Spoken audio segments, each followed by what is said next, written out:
Hello, bankers. A very good evening to all of you. Welcome back. In this session, we are going to talk about BFM Module A Unit 3, which is all about correspondent banking and NRI banking in India. Okay. पिछले दो session जहाँ पे हमने अभी तक आपका we already done with exchange rate and forex business in India and LRS and other remittance facilities for individuals.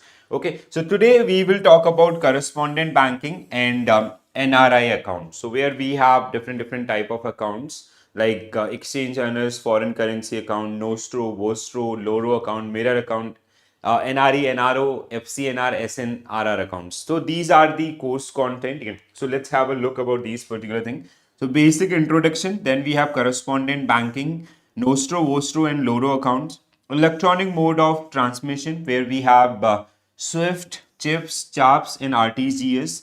NRI banking, NRI account. Then we have facilities for NRI, advances to non-resident against NRD, so that is non-resident deposits. Then housing loan to non-resident Indians. Okay, so this is generally your course content which are part of your Unit 3 BFM module. So let's start the discussion. So first thing, we have the basic introduction about the and your correspondent banking. Okay, so whenever we talk about correspondent banking, so it's a banking it's a banking channels or banking methods with the help of other countries. Okay, so suppose that there is let's take an example of SBI. Okay, so it is not feasible for SBI to open their branches all over the world. ठीक है, क्योंकि अगर हम लोग branches हर जगह खोलेंगे so it involve cost और other things are involve in this particular process. ठीक है, तो एसबीआई जिसकी बहुत सारी कंट्रीज आपका जहाँ पे ऑलरेडी ब्रांचेस हैं, but there are few countries जहाँ पे हमारे जो ट्रांजेक्शन हैं we have very lesser number of transaction. ठीक है, सो अब देखो suppose that there is a customer of SBI. ठीक है, एक एसबीआई का कस्टमर आपका जिसको इस पर्टिकुलर कंट्री के अंदर आपका कोई ट्रांजेक्शन करना है. ठीक है, suppose that SBI does not have any branch in this particular country. यहाँ पे एसबीआई का कोई खुद का ब्रांच आपका नहीं है. ठीक है, so to facilitate this particular customer what SBI do, SBI ने क्या किया आपका, suppose that this is the country X. ठीक है, so this is the country X जहाँ पे उसने वहाँ के कोई एबीसी बैंक आपका. ठीक है, so suppose that SBI maintain their account with ABC bank in their local currency. ठीक है, सो यहाँ की लोकल करेंसी के अंदर and through this particular account basically through this particular bank accounts which is known as nostro account. ठीक है, so SBI account with this ABC bank is generally known as Nostro account. ठीक है, so with this Nostro account, what SBI will do? SBI will transact this particular entry. ठीक है, तो आपका ये जो पर्सन A है इसकी जो ट्रांजेक्शन है इसको वो अपने खुद के ब्रांच ना होके बल्कि करस्पॉन्डेंट बैंकिंग की तरह आपका ये जो ABC बैंक है इसके थ्रू उसको आपका कंडक्ट करेगा. तो देखो क्या होता है, एक मतलब अगर हम हर कंट्री में अपनी ब्रांच ओपन करते हैं it is not a feasible decision क्योंकि कॉस्ट बहुत ज़्यादा इन्वॉल्व होता है और नंबर ऑफ ट्रांजेक्शन्स कम है तो वो मीट अप नहीं होगा. तो उसके लिए हमने आपका करस्पॉन्डेंट बैंकिंग का चैनल जहां पे नोस्ट्रो अकाउंट के through SBI will conduct this particular transactions. Similarly आपका इसको हम लोग बोलते हैं आपका आर मनी विद यू. ठीक है, सिमिलरली अगर कोई आपका foreign bank suppose that this ABC bank इसका आपका इंडिया में कोई अकाउंट नहीं है. ठीक है, so suppose that ABC bank का आपका कोई इंडिया में आपका ब्रांच नहीं है. ठीक है, they do not have their branch in India. So what they will do, they will maintain an account with SBI. इन्होंने एसबीआई के साथ एक अकाउंट मेंटेन कर रखा है in Indian rupee. So this is a foreign currency account. ठीक है, और आपका एबीसी बैंक का with SBI which that account is generally known as vostro account. ठीक है, इसको हम लोग किस नाम से जानते हैं, वोस्ट्रो अकाउंट के नाम से. ठीक है, एंड इट इज रूपी डोमिनेटेड अकाउंट. ठीक है, ये आपका अकाउंट किस में होगा, आईएनआर के अंदर. ठीक है, so this type of accounts which is managed by foreign banks with Indian banks to facilitate their home countries basically जो भी customers वहाँ के हैं उनको facilitate करने के लिए this will help us और help them to do the transaction. okay, तो ये आपका दो अकाउंट्स. ठीक है, इसके अलावा आपका जैसे अगर आप फैसिलिटीज की बात करते हैं तो फंड ट्रांसफर, क्लियरिंग सिस्टम, आपका सिक्योरिटी सेल परचेज, ऐसे बहुत सारी ट्रांजेक्शन्स आपका जो कहीं ना कहीं आपके जो नोस्ट्रो वोस्ट्रो या लोरो अकाउंट से उनके थ्रू कंडक्ट किए जाते हैं, ठीक है। And basically these all are generally part of correspondent banking. What is Loro account? So Loro account is suppose that PNB, Punjab National Bank, जिसका आपका कोई let's say they do not have their account with in country X, they do not have any branch, ठीक है, इनका खुद का कोई branch नहीं है, ठीक है। सो अब ना ही इनका कोई नोस्ट्रो अकाउंट है, ठीक है। So what they will do, they will approach to SBI and उनके जो भी कस्टमर्स आपके हैं उन कस्टमर्स को आपका फैसिलिटेट करेंगे विद एसबीआई नोस्ट्रो अकाउंट, जो कि आपका एबीसी बैंक के साथ है। तो ऐसे आपके एक और अकाउंट होता है मिरर अकाउंट, ठीक है। Mirror account is basically it is a replica of your nostro account, ठीक है। सो मिरर अकाउंट आपका जनरली क्या हो गया, जो आपके नोस्ट्रो अकाउंट के अंदर जो ट्रांजेक्शन्स हो रही हैं ये फॉरेन करेंसी के अंदर है, तो इन्हीं ट्रांजेक्शन्स का हम लोग आपका काइंड ऑफ बीआरएस मेंटेन कर रहे होते हैं, किसमें, मिरर अकाउंट के अंदर आपका, ठीक है। तो बेसिक आपका जो एरियाज हैं, जो बेसिक फैसिलिटीज आपकी हैं, ठीक है, और इसके पीछे का रीजन या आदर्श जो हमने यहाँ पे समझा, ठीक है। So a correspondent bank is a financial institution that provides services to another one, usually in another country. It acts as an intermediary or agent, facilitating wire transfer, conducting businesses transactions, accepting deposit, and gathering documents on behalf of another bank. जैसे for SBI it was ABC Bank, or for ABC Bank it was in India it was SBI, ठीक है। सो अलग अलग currencies के अंदर जो इसको maintain करके चल रहे होते हैं। The account held between correspondent bank and the bank to which they are providing services are refer to as nostro and vostro account. Domestic bank can serve their international clients and gain access to foreign financial market by using correspondent banking, ठीक है, समझ में आ गया, बहुत basic सा आपका है। Now why we need correspondent banking? So international trade is hugely important in today's world.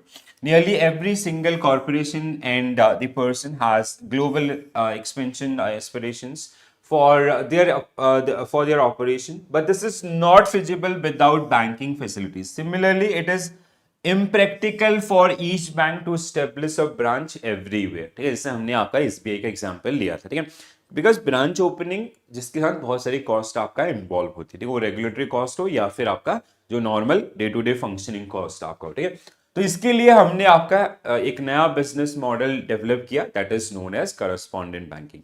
So correspondent banking which provide these particular services, जैसे आपका फंड ट्रांसफर है, सेटलमेंट है, आपका चेक क्लियरिंग है, ठीक है, इसके अलावा वायर ट्रांसफर है, या फिर आपका करेंसी एक्सचेंज आपका। तो ऐसे जो भी आपके फॉरेन के अंदर जो भी ट्रांजेक्शन्स आपके होते हैं, जो हम लोग यूजुअली ब्रांचेस के थ्रू कर रहे होते हैं, तो यहाँ पे हमारी ब्रांच नहीं है, सो हम उस नोस्ट्रो अकाउंट के अंदर फंड्स मैनेज करके रख रहे हैं, with that particular accounts we are doing those particular account. अब इस कैटेगरी के अंदर बहुत सारे अकाउंट्स आते हैं, जैसे एक आपके पास है exchange earners foreign currency account, EEFC जिसको हम लोग बोलते हैं, ठीक है।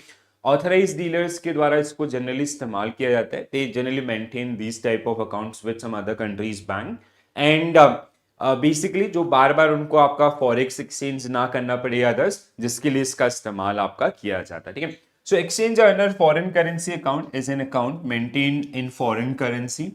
Authorized dealers category 1 bank authorized to deal in foreign exchanges, they generally use this particular account to do the transactions। देखो डेली बेसिस पे उनके बहुत सारे ट्रांजेक्शन्स आपके होते हैं, तो उसके लिए अपने जो कस्टमर्स उनको फैसिलिटेट करने के लिए they generally maintain these type of accounts with foreign banks, जिससे उन ट्रांजेक्शन्स को आपका आसानी से किया जा सके, ठीक है।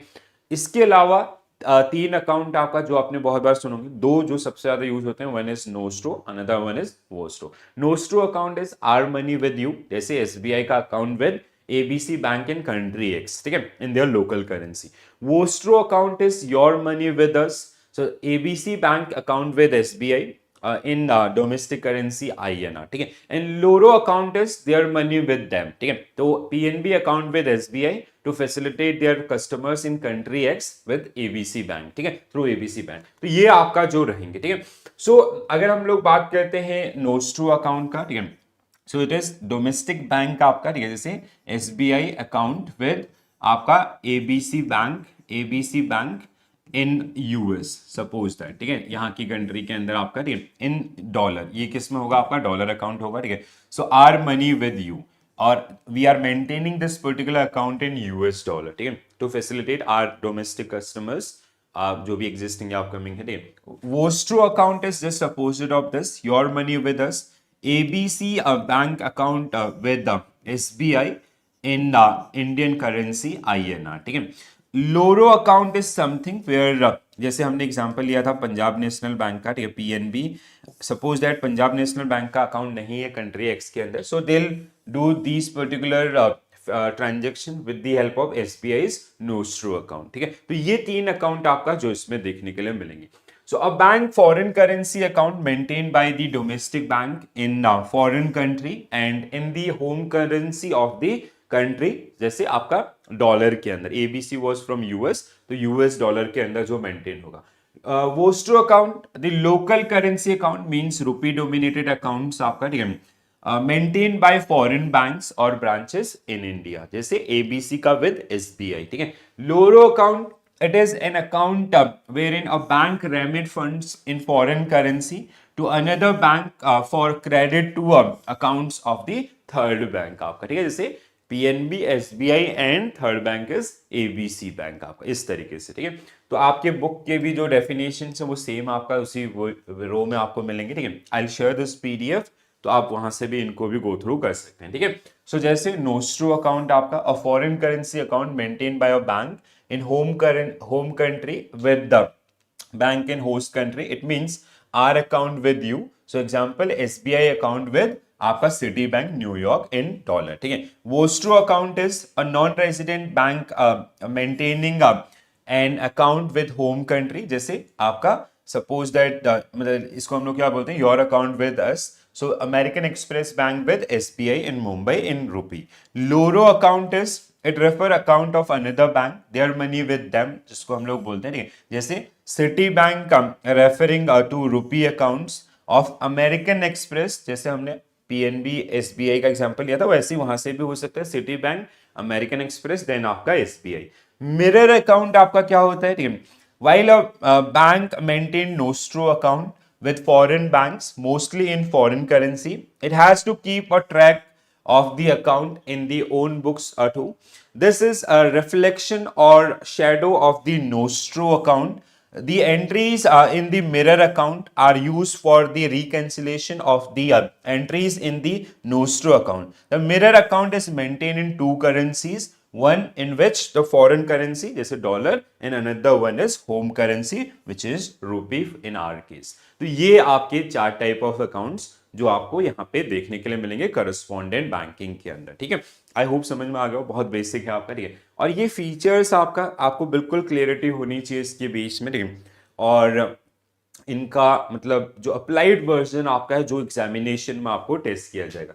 सो अगर हम लोग बात करें सर्विसेज का, तो कुछ सर्विसेज जैसे अभी हमने डिस्कस किया था, उसके अलावा जैसे लेटर ऑफ क्रेडिट एडवाइजिंग आपका इसका काम कर सकते हैं, ठीक है. एडवाइजिंग मींस आपका जो बेसिकली जो सेलर कंट्री आपका सेलर्स बैंक, ठीक है, they can become the sellers bank, ठीक है. Opening bank who open the LC on the behalf of your applicants, ठीक है, जो भी आपका इंपोर्टर है उसके बिहाफ पे आपका ओपनिंग बैंक होता है. Then advising in nominated bank is from the seller's country, जो एक्सपोर्टर है वहां से, तो उसकी तरह काम कर सकते हैं ये, ठीक है. और ये एडवाइजिंग नॉमिनेटेड इनको हम लोग पढ़ेंगे विद द एक यूनिट हमारा है जिसमें letter of credit dedicated unit है, ठीक है. सो अगला आपका LC कंफर्मेशन, ठीक है, कंफर्मेशन के लिए भी काम कर सकते हैं. Arrangement of buyers credit and suppliers credit आपका हो सकता है, ठीक है. बैंकर्स एक्सेप्टेंस के लिए काम कर सकते हैं. Issuance of guarantee, bid, bonds और परफॉर्मेंसेस एक्सेट्रा.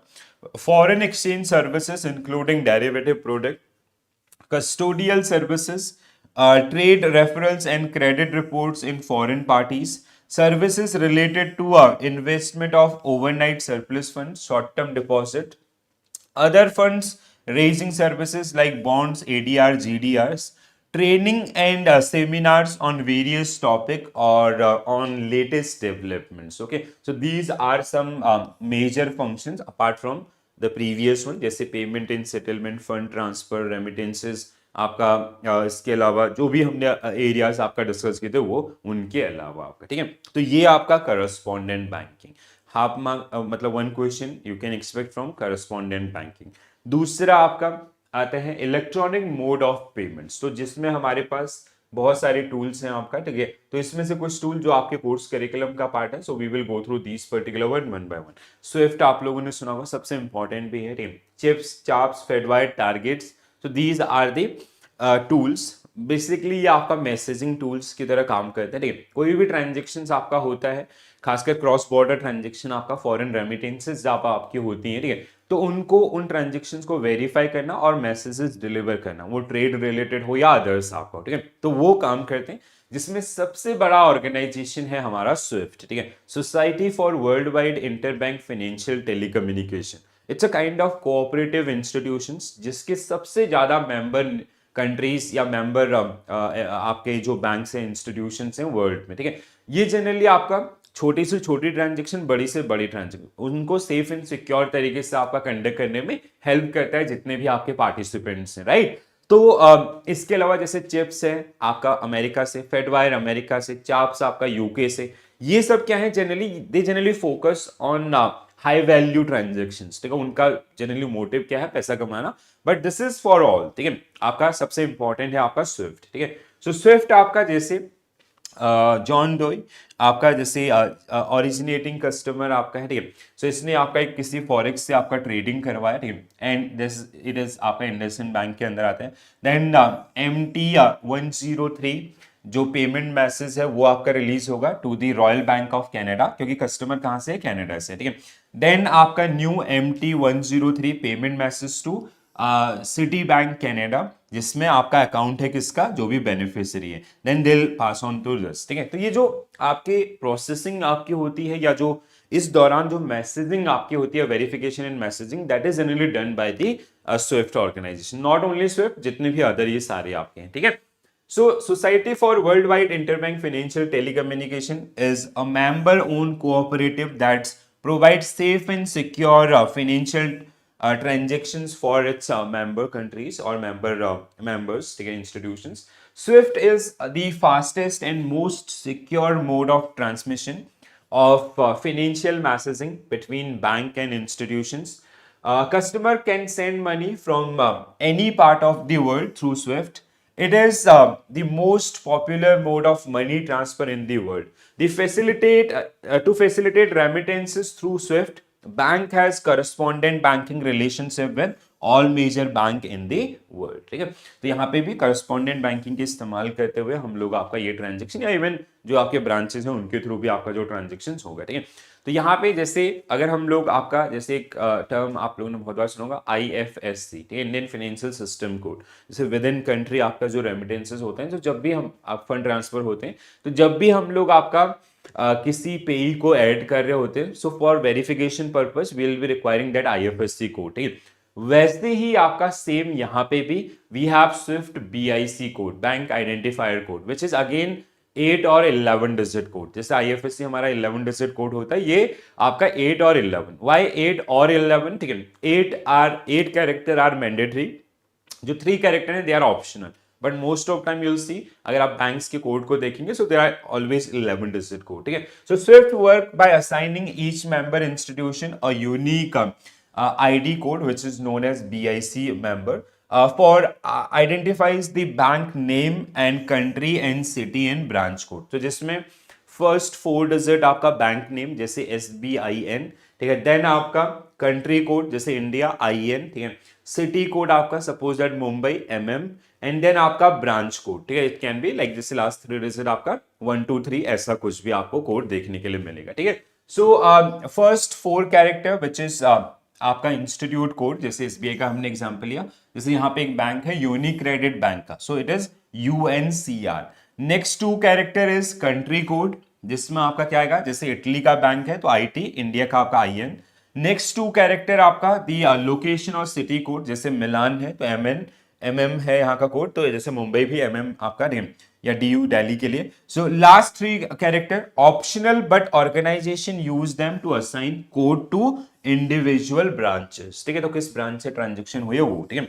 सो BIC कोड आपका जो कि अलॉट किया जाएगा किसके द्वारा, स्विफ्ट के द्वारा, आपका जो भी मेंबर उसके हैं या जो भी आपका इंस्टीट्यूशन हैं, बैंक हैं, उनको आपका, ठीक है, फॉर द वेरिफिकेशन पर्पस, ठीक है। तो जब ट्रांजेक्शन आपके होंगे through that particular code only, bank SWIFT will identify और cross verify those particular thing, ठीक है। जैसे एक एग्जांपल है आपके लिए किसका, साउथ इंडियन बैंक का। So you can see here also, ठीक है, साउथ इंडियन बैंक आपका किस तरीके से आपका SOIN, South Indian Bank, IN is your आपका नेशन कोड, 55 इज योर आपका ब्रांच को, आपका 55 वॉज द आप क्या था आपका city code, and then last 3 is your branch code, ठीक है। तो कुछ इस तरीके से जो आपके ये कोड्स आपको सिस्टम देखने के लिए मिलेंगे, ठीक है। तो स्विफ्ट बेसिकली इनको इस्तेमाल करता है for the verification purpose, and these code are get issued by the SWIFT only, right.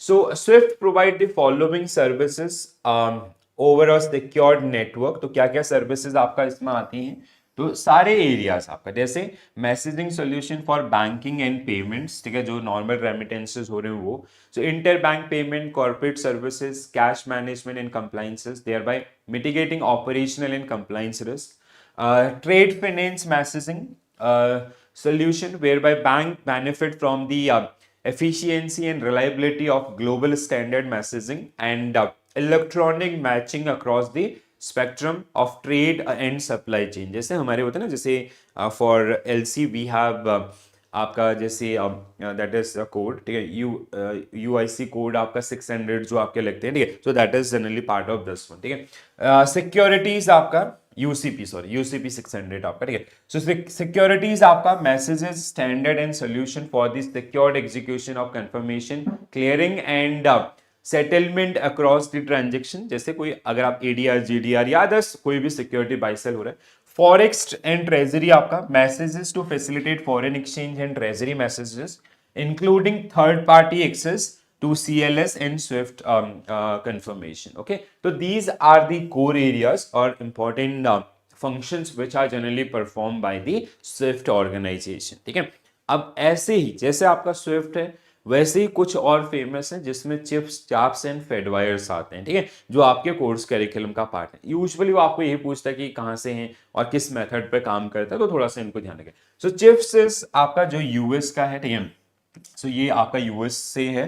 सो एक US की कंपनी है चिप्स आपका, जो मेजरली आपका जो कॉर्पोरेट ट्रांजेक्शन है उनको फोकस करती है, जो बल्क में अमाउंट होते हैं उन पे, ठीक है। So clearing house inter bank payment system, जिसको हम लोग बोलते हैं, ठीक है। So the clearing house inter bank payment system is a primary clearing house in US for large banking transactions. Chips work on netting basis and credit access transactions, provide both clearing and settlement services to its customers banks, ठीक है। So there are 2 steps in processing funds.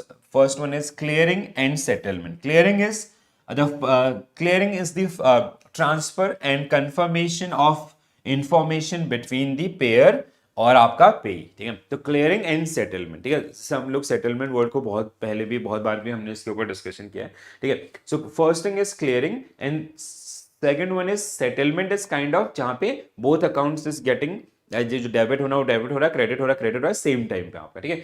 So settlement is the actual transfer of funds between payer and financial institution, the payee financial institution, ठीक है, and the payee financial institution. Settlement discharge the obligation of payer financial institution to the payer financial institution and with respect to payment order, ठीक है। तो यहाँ पे जैसे हम लोग करते हैं ना, किसको ट्रांसफर करते हैं, so this is the part जहाँ पे हम लोग आपका that verification वाला चीज हो रहा है, and here that transaction get executed, ठीक है, जहां पे जिसका अकाउंट डेबिट होना था और जिसका अकाउंट क्रेडिट होना था, that will B part of your settlement system, ठीक है।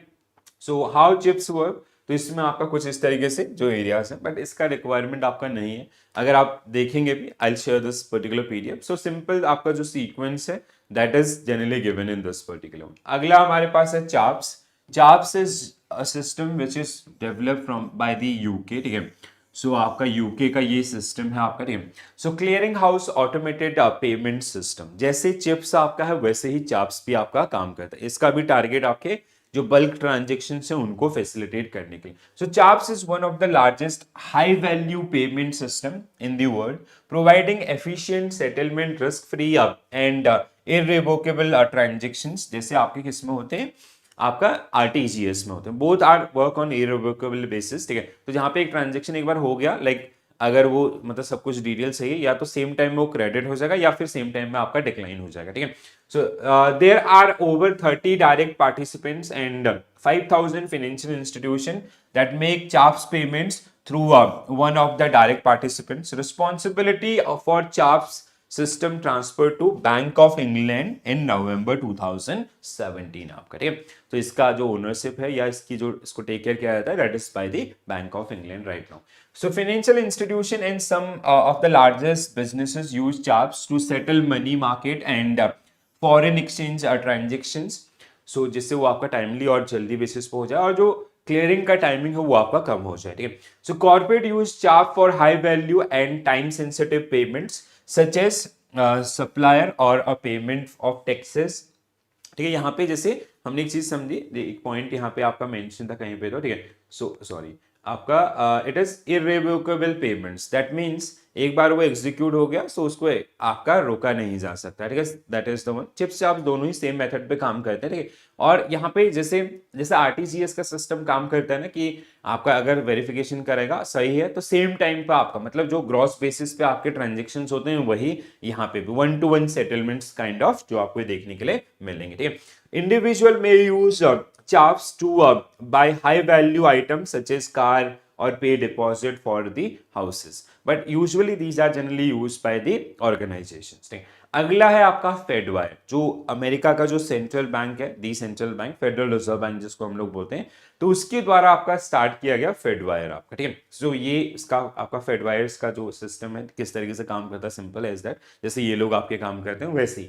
सो federal reserve bank provide the Fedwire fund services, a real-time gross settlement system that enable participants to initiate funds transfer that are immediate, final and irrevocable once it's proceeds, ठीक है। तो same चीज आपका जैसे chips chops का, but ये क्या है, नहीं लाइक जैसे हमारा जो स्विफ्ट है वो सबसे ज्यादा यूज किया जाता है ऑर्गेनाइजेशन या इंडिविजुअल्स के द्वारा, that work as a cooperative institution, ठीक है। सो सबसे सेफ एंड सिक्योर नेटवर्क। ये अब जैसे होता है ना कि एक उसमें कॉम्पिटिटर्स काइंड ऑफ आपका, ये सब स्विफ्ट के कॉम्पिटिटर्स काइंड ऑफ, ठीक है, जो टारगेट करें आपका हाई वैल्यू ट्रांजेक्शन्स को और जो बड़े बड़े ट्रांजेक्शन्स आपकी होती है उनको फैसिलिटेट करने में हेल्प करें, ठीक है। तो depository institution and certain other financial institutions that hold an account with a Federal Reserve Bank are eligible to participate in the Fedwire Fund Reserve System, ठीक है। तो ये आपका अब अगली जो चीज आती है, second most important part of this particular lecture, और जो आपका है, पहला था करस्पॉन्डेंट बैंकिंग, अब दूसरा हमारे पास है एनआरआई बैंकिंग, ठीक है। सो नॉन रेजिडेंट इंडियंस जो आपके हैं उनको फैसिलिटेट करने के लिए we have some banking facilities, जिसमें आपने बहुत बार NRE, NRO, FCNR and SNRR accounts, ये 4 अकाउंट्स जो आपको इसमें देखने के लिए मिलेंगे, काफी इंपॉर्टेंट है। उनकी टैक्स एप्लीकेबिलिटी क्या होगी, या आपका कहाँ से कहाँ रेमिटेंसेस हो सकते हैं। जैसे बहुत बार पूछा जाता कि जैसे देयर इज अ प्रोविजन कि एनआरओ अकाउंट से एसएनआरआर अकाउंट्स में आप ट्रांसफर नहीं कर सकते हो, जबकि दोनों रूपी अकाउंट्स हैं।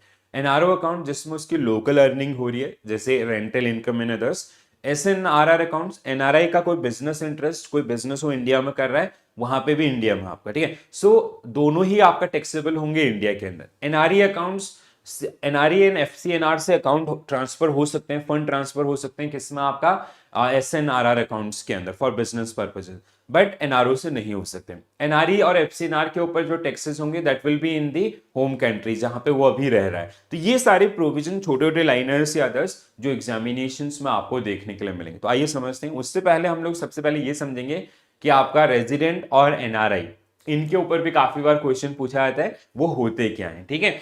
सो NRI banking, if you are a non resident Indian और a person of Indian origin, ठीक है, जिसके माता पिता दादा दादी इंडियंस थे बट अभी आप जन्म से किसी दूसरे कंट्री में रह रहे हो या अदर्स, तो उनके लिए भी you will have to different banking and investment needs since you are residing abroad.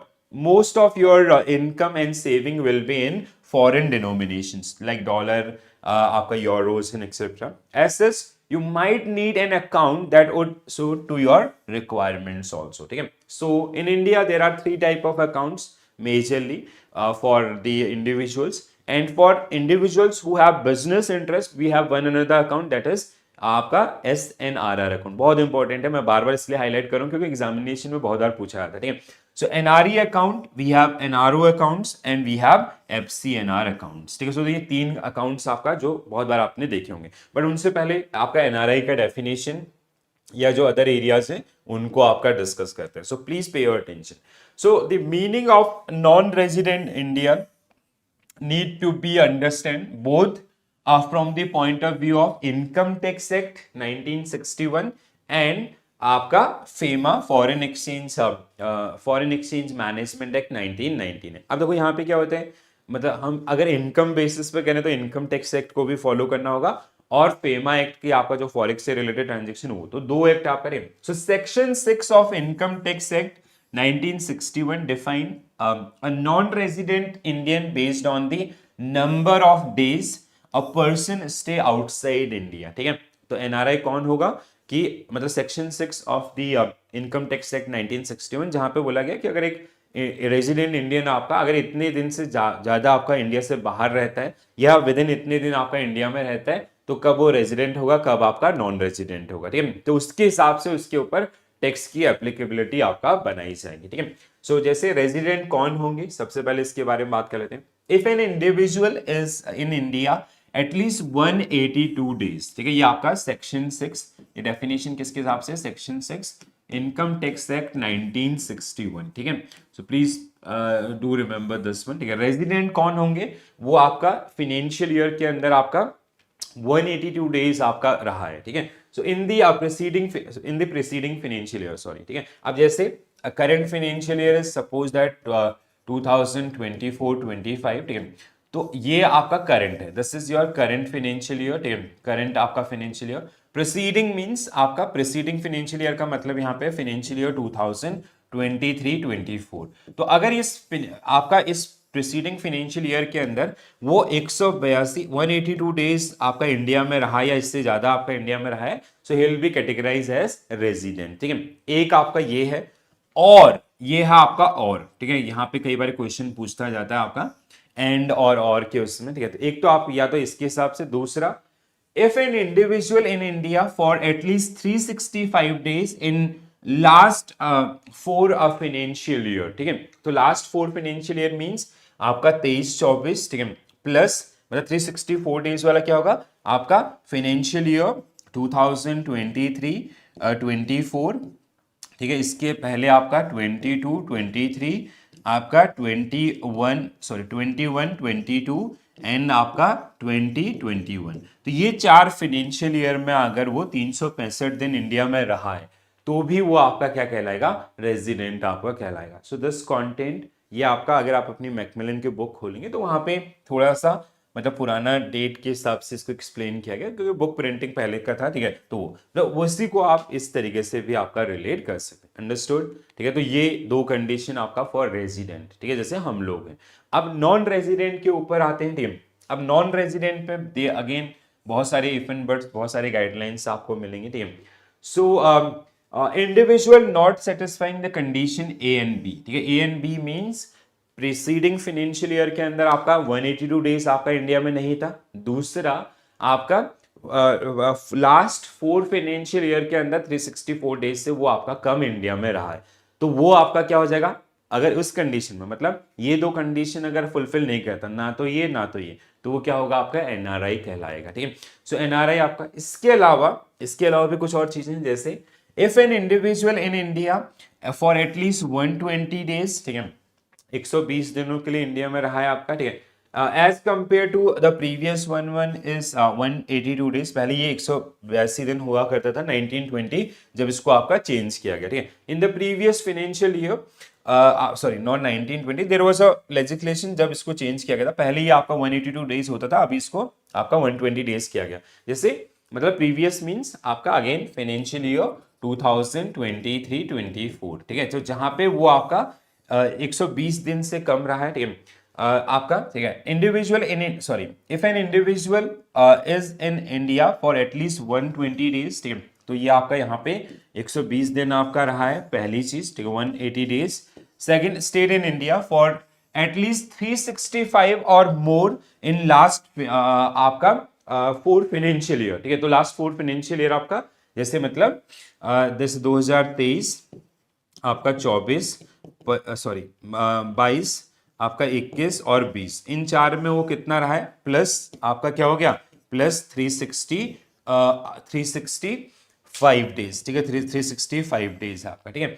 सो एक कंडीशन आपका ये हो गया। दूसरा, and the taxable income in India exceed ₹15 lakh, उसकी जो टैक्सेबल इनकम है वो 15 लाख से ज्यादा है, ठीक है, एनआरओ के ऊपर या एसएनआरआर अकाउंट के ऊपर, then non resident Indian will be treated as resident. तो इस कंडीशन में भी उसको क्या करा जाएगा, आपका रेजिडेंट कंसीडर किया जाएगा, ठीक है। अब देखो देखो थोड़ा सा दोबारा से रिवाइंड करो चीजों को।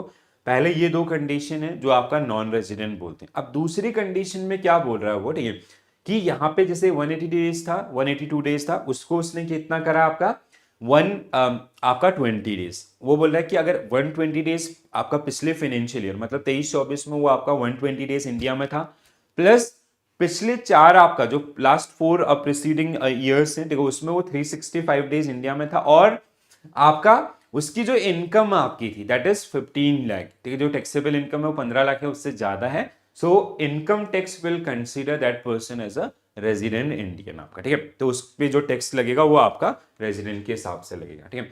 सो as per the another condition, the individual must stayed for 4 years out of 10 previous years in India to classify as a non-resident Indians, ठीक है। तो अगला कंडीशन क्या कहता है हमारा, कि the individual must stay for less than 4 years out of 10 previous 10 years, ठीक है, in India to classify the non resident. 10 साल में से वो 4 साल से कम इंडिया में रहा है आपका, ठीक है, ओवरऑल अगर हम देखें।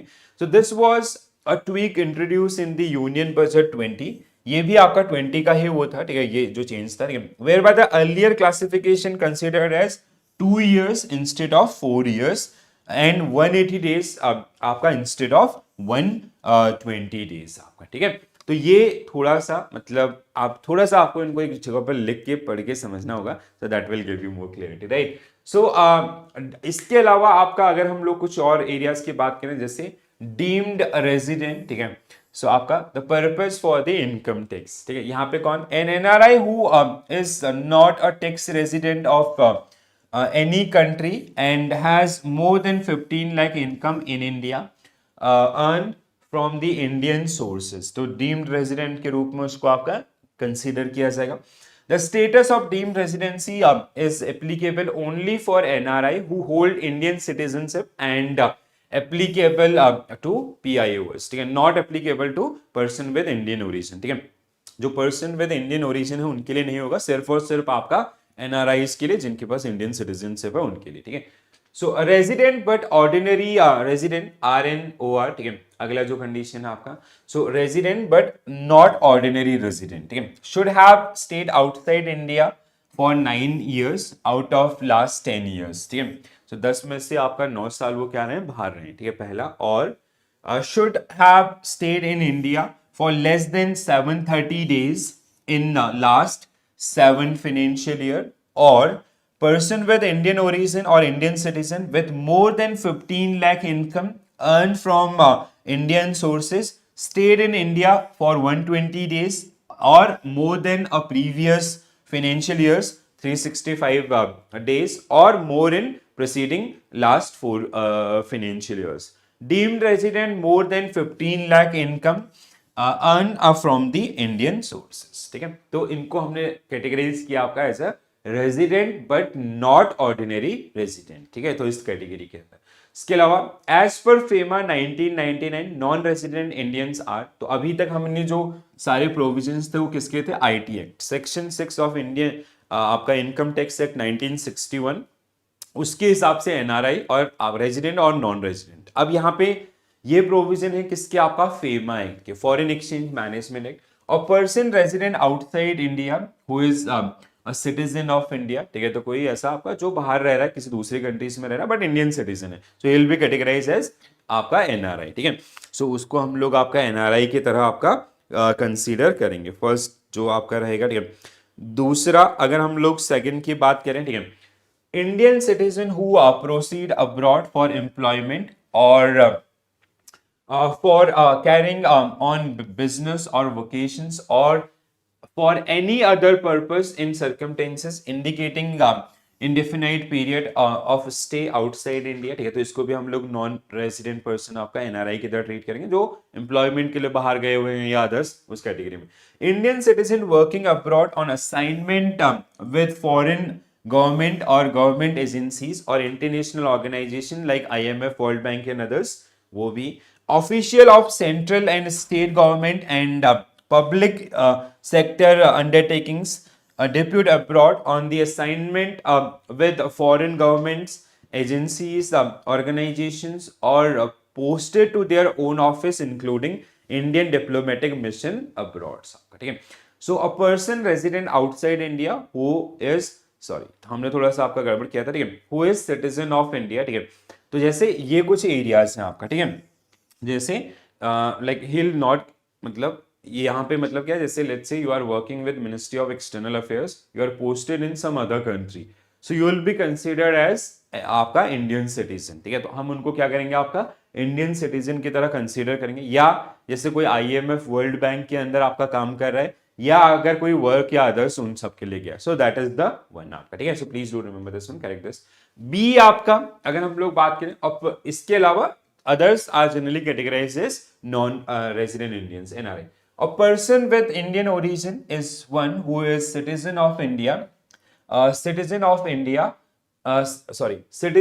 any other country other than Bangladesh and Pakistan or such other country as may be specified by the central governments satisfying the following conditions, ठीक है। तो इन्होंने क्या बोला, PIO is one who is citizen of any other country, जिसको हम लोग आपका रेजिडेंट में कंसिडर करेंगे, who was citizen of India by virtue of the constitution of India और द सिटीजनशिप एक्ट 1955 आपका, जहां से ये है पहला। दूसरा, who belongs to a territory that became part of India after the 15th day of August 1947, ठीक है। सो क्या कह रहा है, who belongs to territory that become part of India, ठीक है, जैसे आपका जैसे आपका जम्मू एंड कश्मीर है या अदर्स, ठीक है, तो जो हमारे पास आपके यहाँ भी, वो भी इंडियन सिटीजन में आपके कहलाएंगे।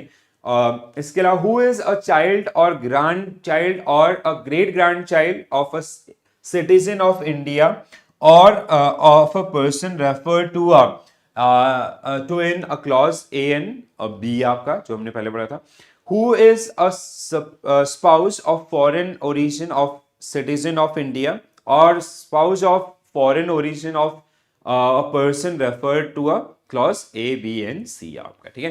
तो ये these will be as per FEMA Act, these are there, मतलब वो अगर बाहर रह भी रहे for any reason, ठीक है, तो they'll be considered as citizen of India, ठीक है। और वो आपका PIO के अंदर आपका ये जो conditions हैं वो जो इसमें देखने के लिए आपको मिलेंगे, ठीक है।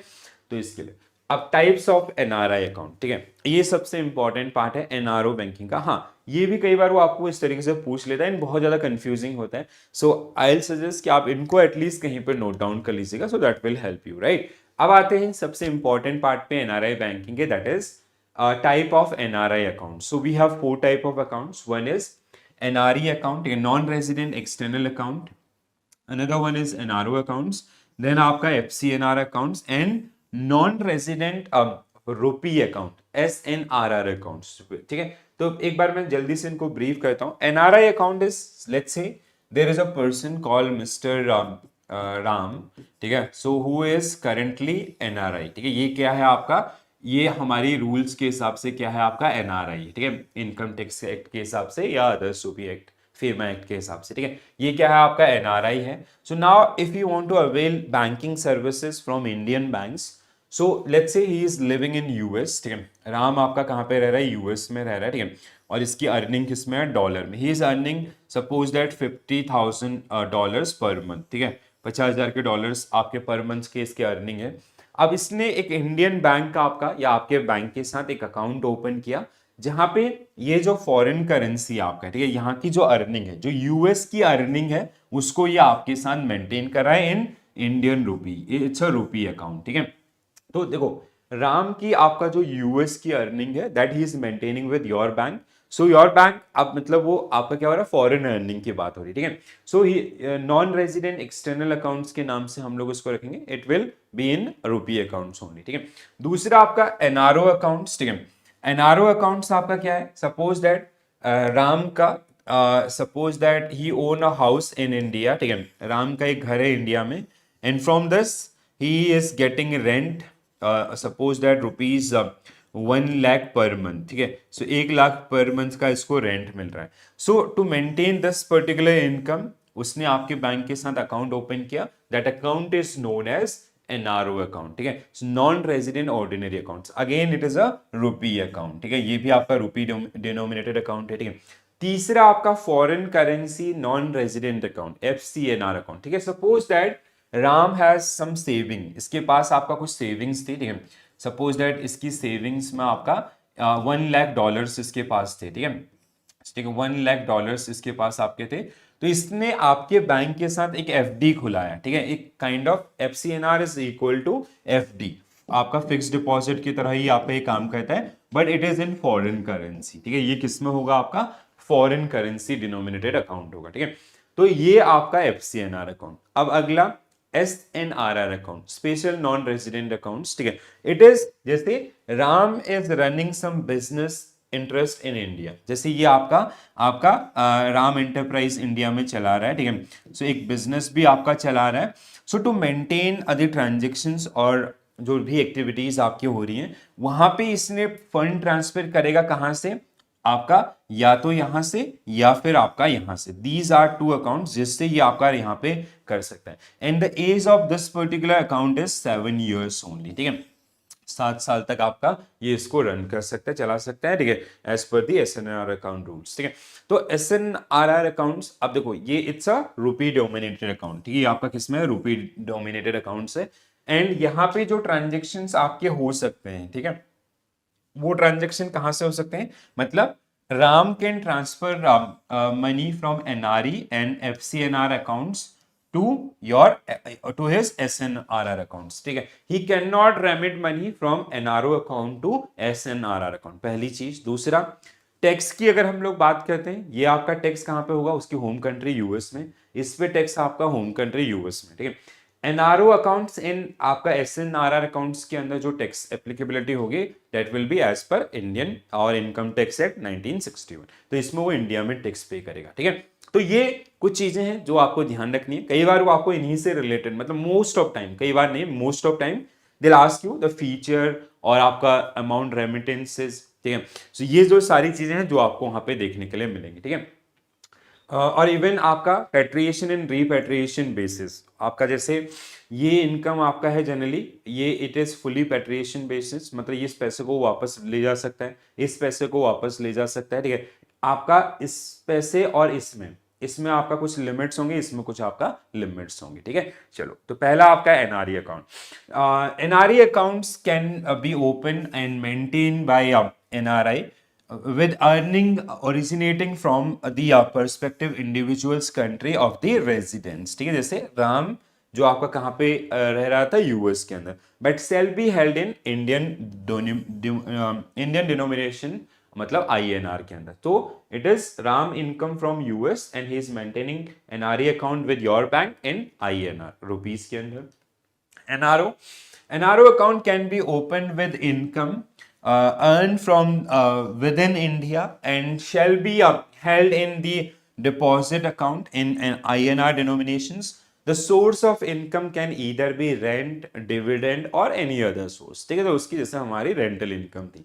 FCNR accounts, ठीक है, FCNR accounts accounts facilitate deposits made by NRI or a person with Indian origins. NRI or POI can make these a deposit in currency of their country of the residence and shall be held in the account in any one of the foreign currency prescribed by the RBI. ठीक है, जैसे मतलब जो आपका permissible currencies है, ठीक है, जिसमें आज के डेट में मोस्ट ऑफ करेंसीज आपको देखने के लिए मिलेंगे, ठीक है।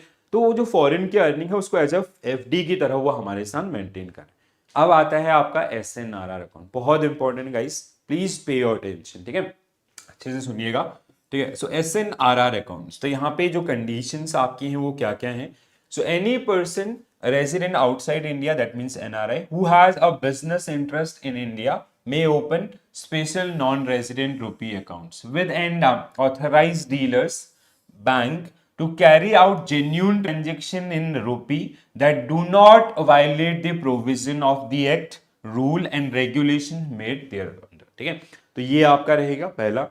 अब कहाँ पे यूज होगा, फीचर्स क्या क्या होते हैं। पहला, the balance in SNRR account shall be eligible for repatriation, ठीक है, मतलब जैसे मैंने आपको बोला partially it is fully repatriation, sorry, ठीक है।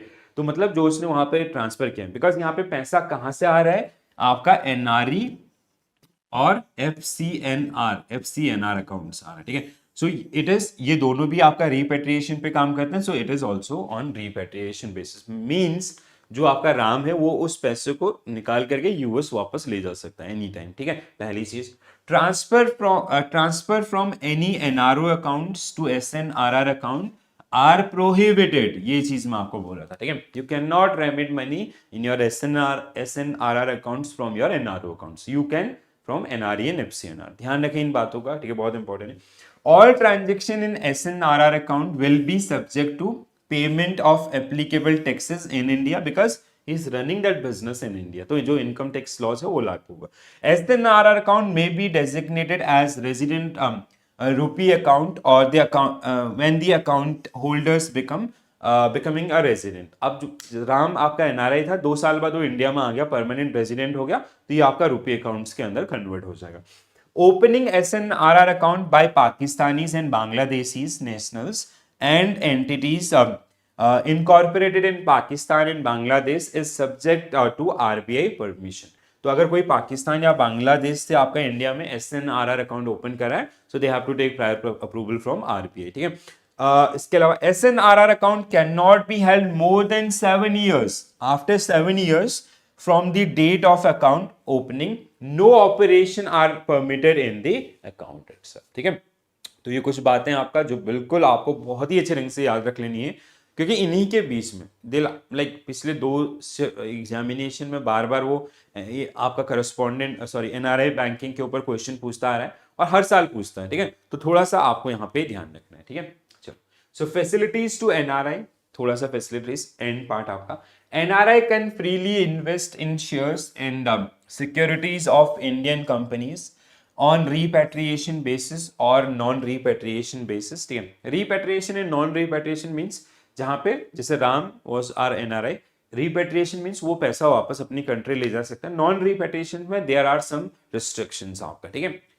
basis direct investment in shares debentures offered by companies or under portfolio investment schemes, investment in secondary market through a recognized stock exchange। NRI can also invest in securities other than shares in convertible debentures आपका, ठीक है, जैसे FDI वाला होता है वैसे ही आपका, ठीक है। So investment in shares and securities, investment by NRI have been broadly categorized into 2 areas. One is on repatriation basis, another one is non-repatriation basis, ठीक है। So when proceed of investment or sale are transferred to the home country from where the investment was made, it is called repatriable investment, or proceed of the investment of money are not allowed to transfer to the home country, that is known as non repatriable investment, ठीक है। यहाँ पे clearly definition भी आपको मिल गया, तो I hope आप सबको 100% क्लियरिटी मिल गया होगा। So prohibited transactions for NRIs, तो देयर आर सम एरियाज जहां पे being an NRI you can not invest in those particular areas. कौन कौन से हैं? So following transactions are prohibited for NRI। पहला, purchase of agriculture property, plantation in farm houses, dealing in real estate activities, commercial properties, trading in transferable development right, जो societies बनती है ना जहां पे आपका टीडीआरस यूज होते हैं, ठीक है, like they can sell to someone else in others, तो यहाँ पे भी नहीं होगा. Contribution toward government link scheme like NSC and others. Intraday trading in securities, short selling is also prohibited for these particular. बहुत इंपॉर्टेंट पार्ट है, ध्यान से सुनिएगा, कई बार ऐसी चीजें बहुत बार पूछी जाती है, ठीक है, जो आपका areas. Okay, so this is it, which is all about the international banking. So exchange rate in forex business and LRS and other remittance facilities. These are the two units.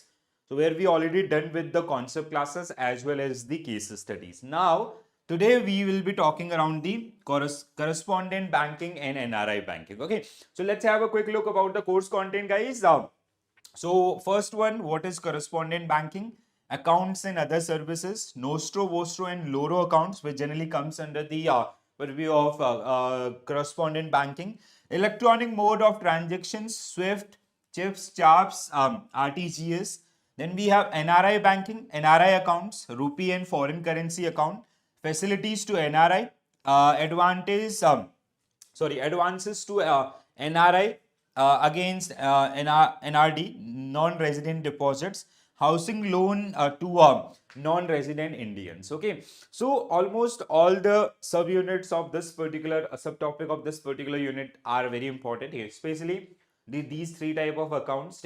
One question you can expect based on the SWIFT or CHIPS or CHAPS most of the time, sometimes Fedwire also. NRI banking, different type of accounts, like we have NRE, NRO, FCNR, SNRR accounts, very important part. And sometimes the housing related loans or the basic provision in guidelines of RBI. Okay? So we are going to cover all these particular subtopics with the help of number of questions and application based MCQs. Okay, चलो तो but इससे पहले आपको जो concept class है उसका देखना जरूरी है, then only you will be able to answer these particular question. So we will start our today's discussion with very first question on your screen, guys. So question is generally related to NRI banking. So for NRI we have four major accounts. NRE accounts, NRO account, FCNR, basically these three. Then SNRR account is something when NRI have some business interest in India, right? So now the question is, what is the major differences between NRO, non-resident ordinary, and NRE, that is non-resident external account? Okay, so we know the basic or the core of these two accounts. So NRE accounts is basically, let's take an example. Let's say there is person called Mr. X who is an NRI. Okay, so NRI आपका है ये, ठीक है, he is, let's say he is currently living in US and he earn in dollar. ठीक है, तो ये वहीं की लोकल करेंसी में आपका अर्न करा. ठीक है, so if he meant, let's say he is earning 30,000 USD per month. ठीक है, इसकी जो सैलरी है वो समथिंग लाइक दिस आपका. ठीक है, so if we open some account with Indian bank to deposit this particular money, तो that is generally known as NRE account. ठीक है, तो इसको हम लोग किस नाम से जानते हैं? आपका NRE account के नाम से हम लोग आपका जानते हैं. ठीक है, another one is NRO. Let's say this Mr. X, इसकी इंडिया में आपका एक प्रॉपर्टी है, ठीक है, and he have given this particular property on rent and he is getting 5 lakh rupees per month rent. आपका 5 लाख रुपए का इसको रेंट आ रहा है. ठीक है, so to maintain this is the kind of NRO, is kind of, ये आपका कहां पे मेंटेन करेगा? एनआरओ के अंदर. ठीक है, and it is kind of it is like a saving account. It is similar to saving account. So what is the difference between these two? In case of NRE accounts, earning is generally belongs to the resident country जहां पे वो अभी रह रहा है US के अंदर. In case of NRO accounts, it is income from India. जैसे उसका आपका कोई इन्वेस्टमेंट है, वहां से रिटर्न है इंडिया के, या आपका प्रॉपर्टीज के अंदर है, या कोई रॉयल्टी फी कमीशन जो इंडिया से वो रिसीव करता जा रहा है. ठीक है, now the major distinction between these two account is NRE account is like it is taxable in US, it is taxable in India. ठीक है, टैक्स जो प्रोविजन आपके होंगे. दूसरा, in this particular case this amount is fully repatriable. ठीक है, तो दो तरीके से होते हैं, repatriation and non repatriation. Means ये जो इंडियन बैंक के साथ अकाउंट है एनआरई के थ्रू, ये चाहे तो पूरा पैसा वापस ले जा सकता है यूएस में. ठीक है, it is a subject matter of some restrictions. ठीक है, it is generally based on non repatriation. So जहां पे अगर वो रेमिटेंसेस करेगा, सो फेमा की जो गाइडलाइंस है उनका पालन करना होगा. ठीक, In case of NRE, we have similar one another account that is known as FCNR account और SNRR accounts, उनको हम लोग बाद में डिस्कस करेंगे, ठीक है. So in case of first, NRE account can be used as bank account to transfer foreign earnings, ठीक है, to India in Indian rupee. So it is maintained in rupee itself, ठीक है. Whereas NRO account can be used as saving account to manage the income earned in India by NRI in Indian rupee. So first statement is correct here. Both the account generally get maintained in rupee itself, ठीक है. So ये आपका पहला statement 100% correct है. All deposit maintained, all deposit made to the NRE accounts, including interest earned, are fully repatriable, where NRO account have repatriation limit as per the FEMA. Second one is also correct here. All deposit in NRE account are free from income tax, where however the interest earned on NRO accounts is subject matter of TDS, tax deduction at source. That means option 3 is also correct here. तो आपका क्या होगा correct answer? So D will be right answer. All the three given statements are true about the NRE and NRO account. Understood? आपको बस इस level की understanding अपनी build करनी है, जिससे आपको मतलब you will get like mostly you get this kind of question in your examination, जहाँ पे statement oriented चीजें आपकी होती हैं, तो उनको आपको ध्यान रखना है, ठीक है. So NRE account used as a bank account to transfer foreign earnings, ये हमने discuss कर लिया. So we have discussed all the three pointers. Next one. Each one of the following are the silent feature of SNRR account except A को छोड़ के आपका, ठीक है. अब देखो SNRR account क्या होता है.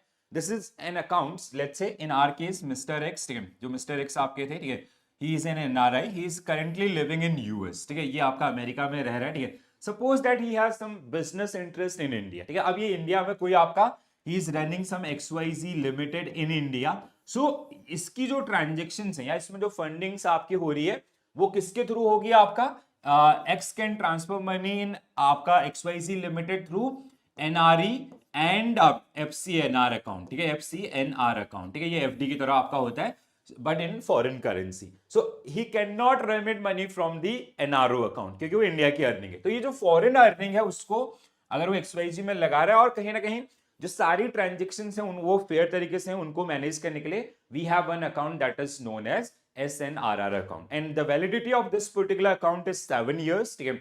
और अगर NRI रेजिडेंट में कन्वर्ट हो जाता है तो that account will also get converted into resident, ठीक है, जो नॉर्मल सेविंग अकाउंट से करंट अकाउंट होते हैं, ठीक है.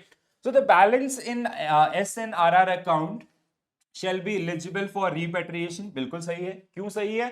Because यहाँ पे जो पैसा आ रहा है, ठीक है, वो जो बिजनेस इंटरेस्ट में इन्वेस्टमेंट हो रहा है वो कहाँ से हो रहा है? NRE और FCNR. इन दोनों ही केस में आपका अर्निंग कहाँ से है? उसकी फॉरेन की अर्निंग है, ठीक है. So this earning belong like in both the cases the earnings is generally from the current country of that particular one. Let's say in our case it is US, ठीक है. Transfer from any NRO account to SNRR account is not prohibited. This is wrong, ठीक है. ये गलत क्यों है? See, NRE and FCNR it is not permitted, prohibited. But in case of NRO account it is prohibited, ठीक है. So this is wrong. All transaction in SNRR account will be subject to payment of applicable taxes. So he is running a simple business in India. So on the transaction, they have to pay GST and other taxes also. Okay?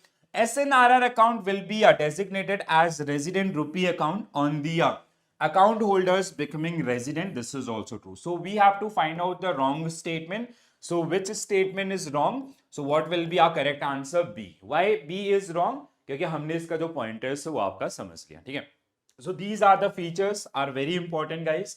This year also there was one question based on this particular subunit, ठीक है, or topic, ठीक है. So the balances in SNRR account shall be eligible for repatriation because the transfer they generally happen through the NRE and FCNR account, FCNR account. And ये जो दोनों ही account हैं इसमें earning कहाँ से होती है? फॉरेन से, ठीक है. Transfer from any NRO account is prohibited. All transaction in SNRR account will subject to applicable taxes in India. SNRR account may be designated as resident rupee accounts as holder become the resident. Now the new point, opening SNRR account by Pakistani and Bangladeshi nationals and entities incorporated in Pakistan and Bangladesh is subject matter to RBI permission, ठीक है। तो अगर कोई NRI आपका पाकिस्तान या बांग्लादेश में अगर वो बिजनेस कर रहा है, so they need a prior approval from RBI, ठीक है।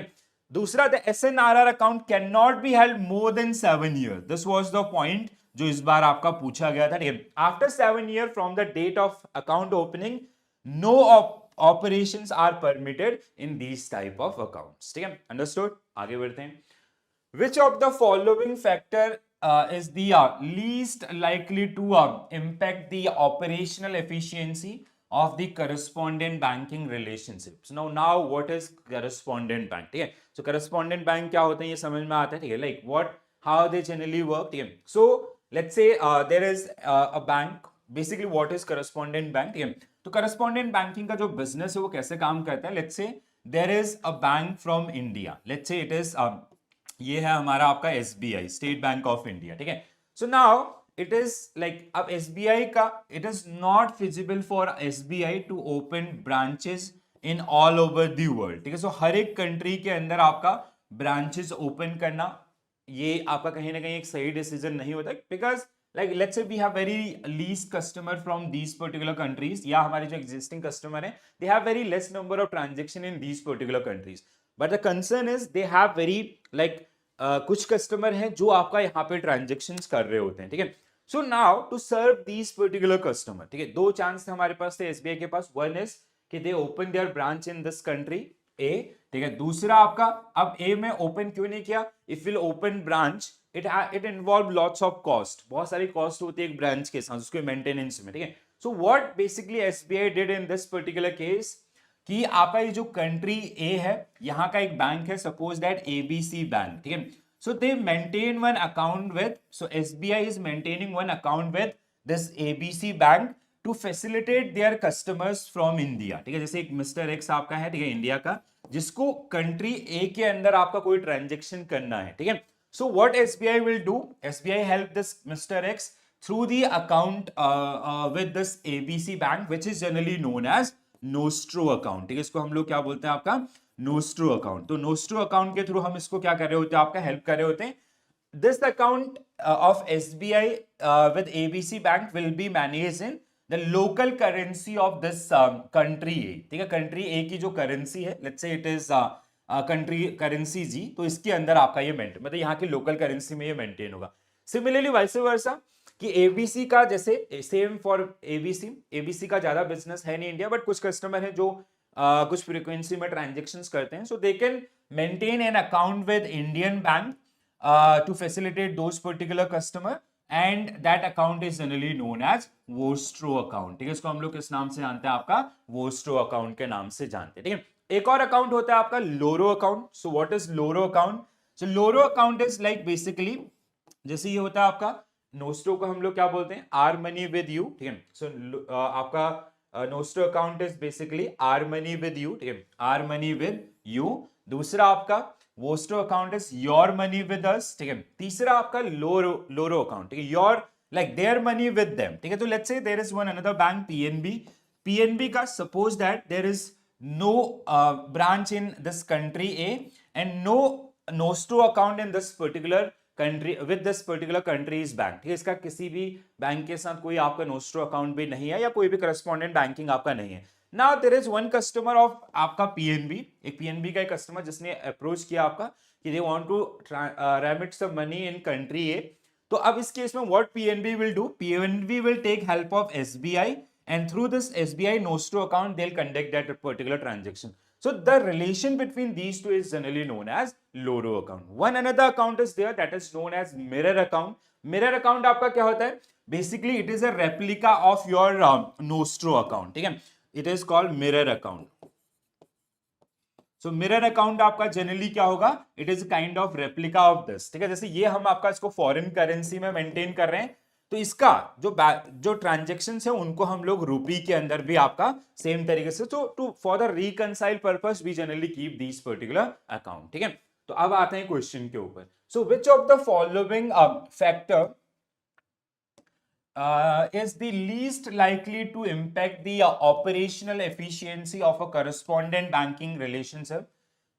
So compliance with international and AML and CFT regulation, they'll definitely have an impact on the correspondent bank. ठीक है, political stability in the correspondent bank home country, बिल्कुल they have impact. Availability of bilateral credit between the bank, जैसे आपका LC and all जिसमें use होता है, yes.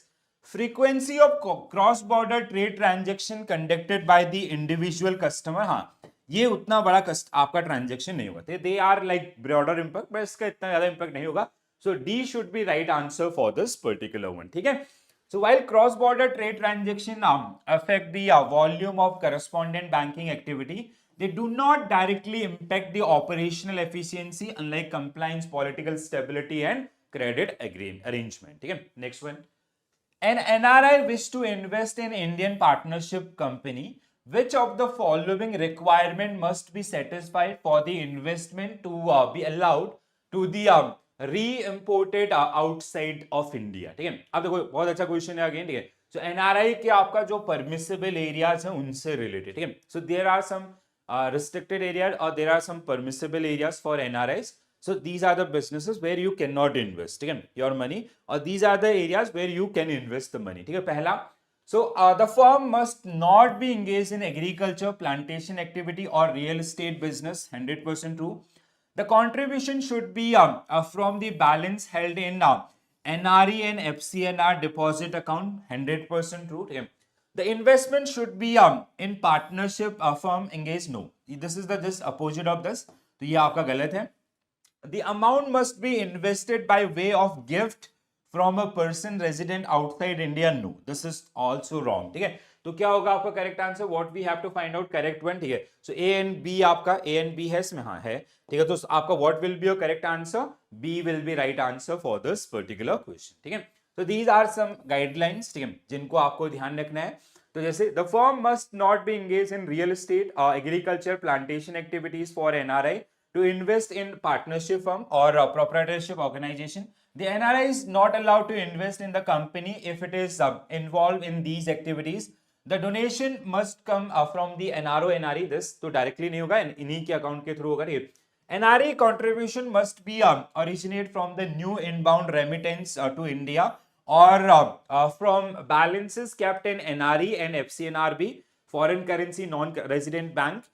Deposit account to invest in a partnership firm or a proprietorship firm concerned. These accounts which NRI manage permit the repatriation of funds, meaning that the NRI can transfer the money back to their foreign accounts subject to a certain conditions. ठीक है. चलो आगे बढ़ते हैं. Next one guys.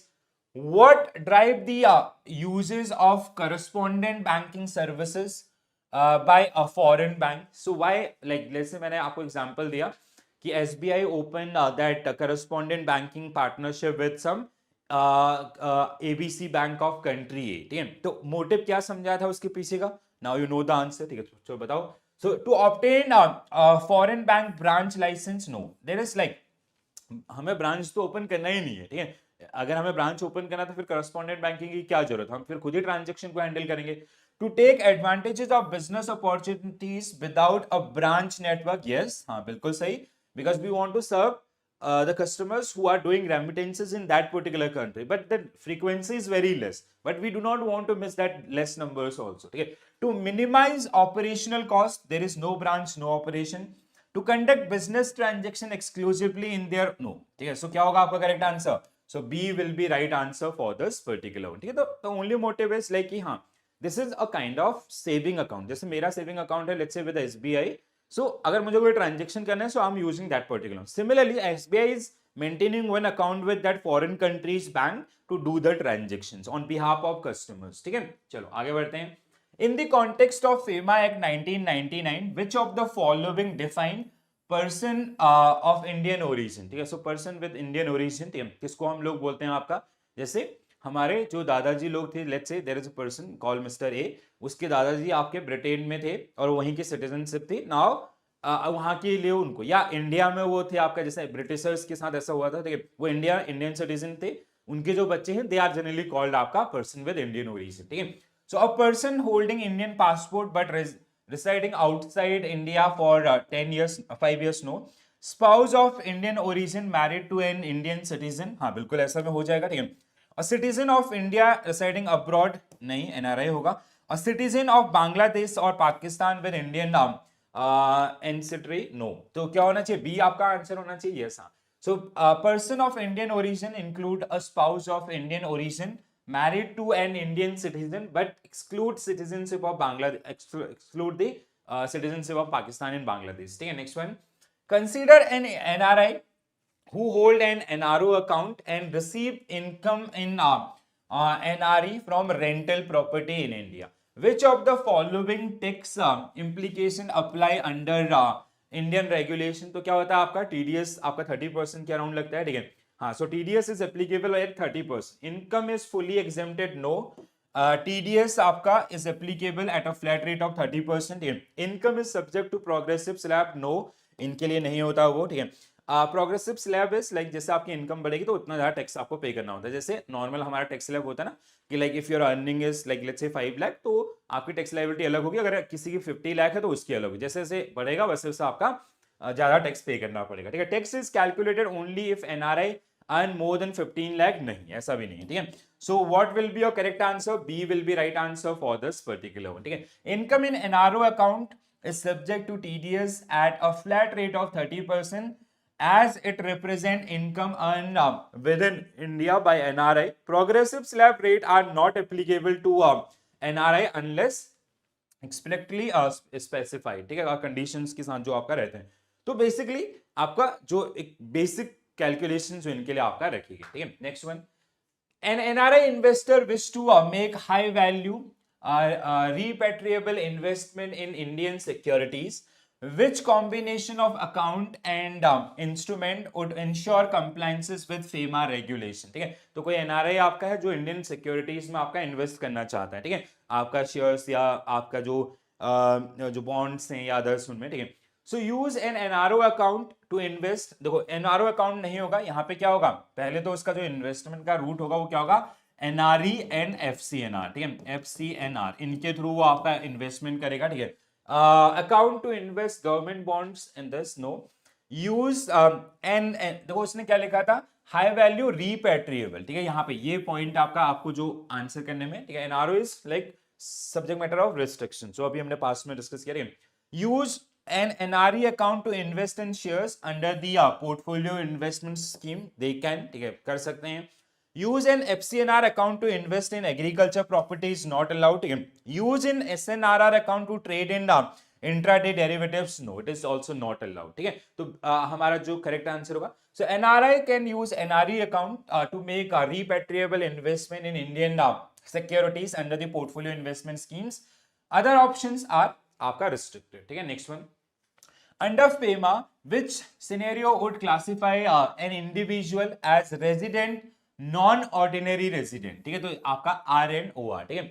So resident but not non ordinary resident, ठीक है, हमने इनके डेफिनेशन आपका बहुत बार पढ़ी और एक क्वेश्चन आपको डेफिनेटली मिलेगा, वो आपका जैसे क्या होता है ना, इनकम टैक्स के हिसाब से है या फिर आपका फेमा के हिसाब से, दो चीजें जो आपका रेजिडेंट और नॉन रेजिडेंट के बीच में आपका जो डिफरेंस क्रिएट करते हैं, ठीक है। सो one question you can expect based on this particular one, guys, ठीक है। so R and OR resident but not ordinary resident, ठीक है। so क्या होता है आपका जनरली 730 days, क्या है, an individual which scenario would classify an individual as a resident but not stayed outside for less than 7 years continuously, no, stayed in India less than India, outside India था, ये आपका India है, तो हम उसको are N O R में ला रहे हैं, तो ये तो वैसे ही आपका हट जाएगा, ठीक है। So stayed in India for less than 730 days in last 7 financial year, this is true. Stayed in India for more than 5 years but earn no income, no.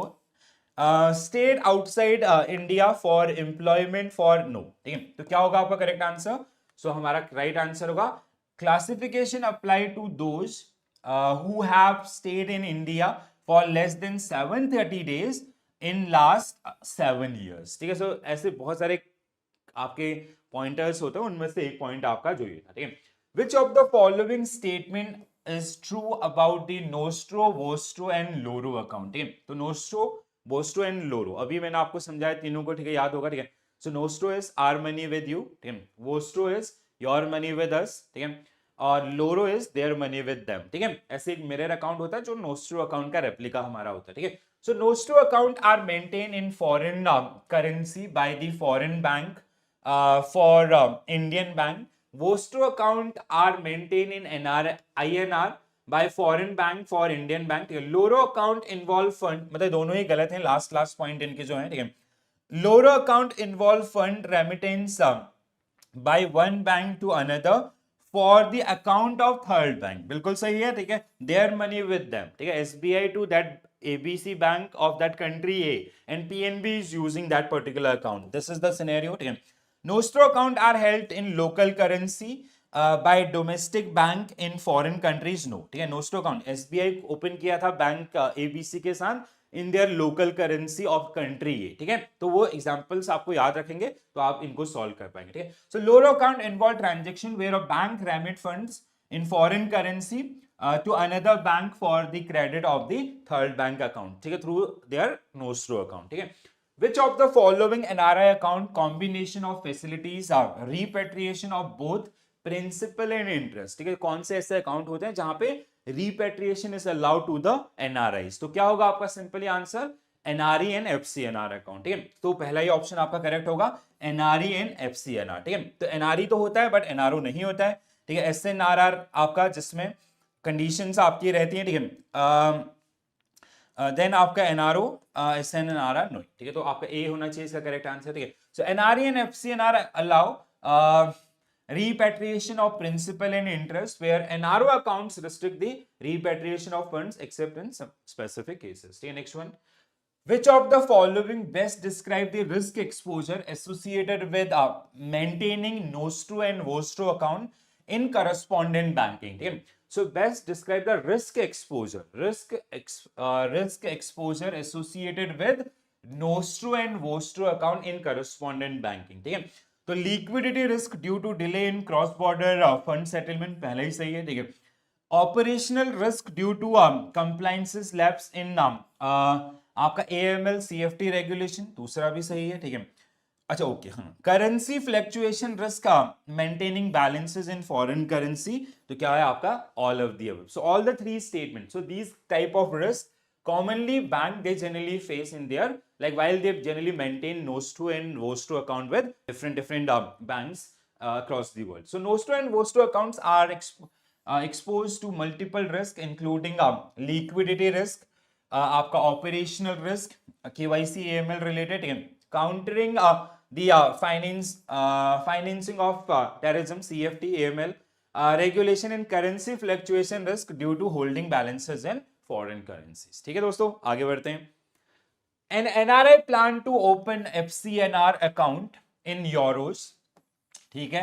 FCNR is equal to FD, आप इसको इस तरीके से याद रखो, ठीक है। मतलब जैसे कोई NRI है वो आपका एक FD अकाउंट ओपन कर रहा है आपके बैंक के साथ, ठीक है। And it is generally maintain in foreign currency, ठीक है। जैसे NRE and NRO are generally maintain in और even SNRR account is maintained in rupee, but this is the account which get maintained in foreign currency. तो ये जो आपका NRI है वो आपका FD ओपन करना चाह रहा है किसमें, आपका यूरो में, ठीक है, with a tenure of 5 years, 5 साल के लिए आपका, ठीक है। If the reserve bank of India Titan monetary policy during this period, what would be the most likely impact on the account interest rate? अब तो क्या होगा, अगर जैसे मैंने सिंपल सा समझो, अगर मैंने आपके बैंक के साथ FD खोला 5 साल के लिए और आपने बोला सर 7% का रेट ऑफ इंटरेस्ट है, दैट इज फिक्स, ठीक है।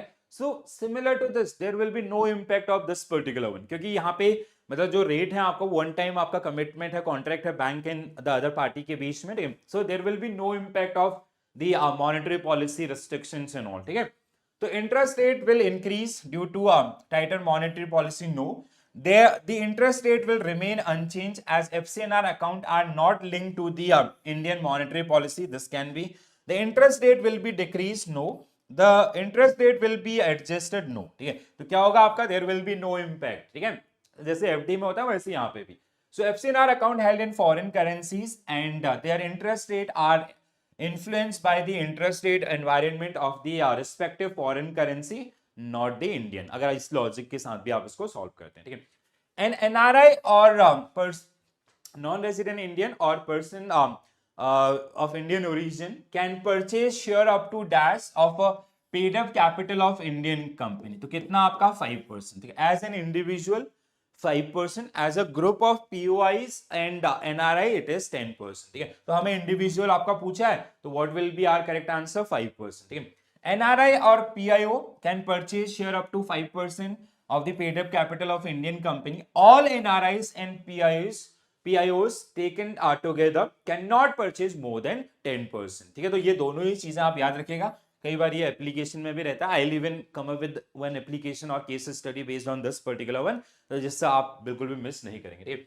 Which of the following transaction is prohibited for NRI under FEMA regulation? बताओ क्या होगा answer.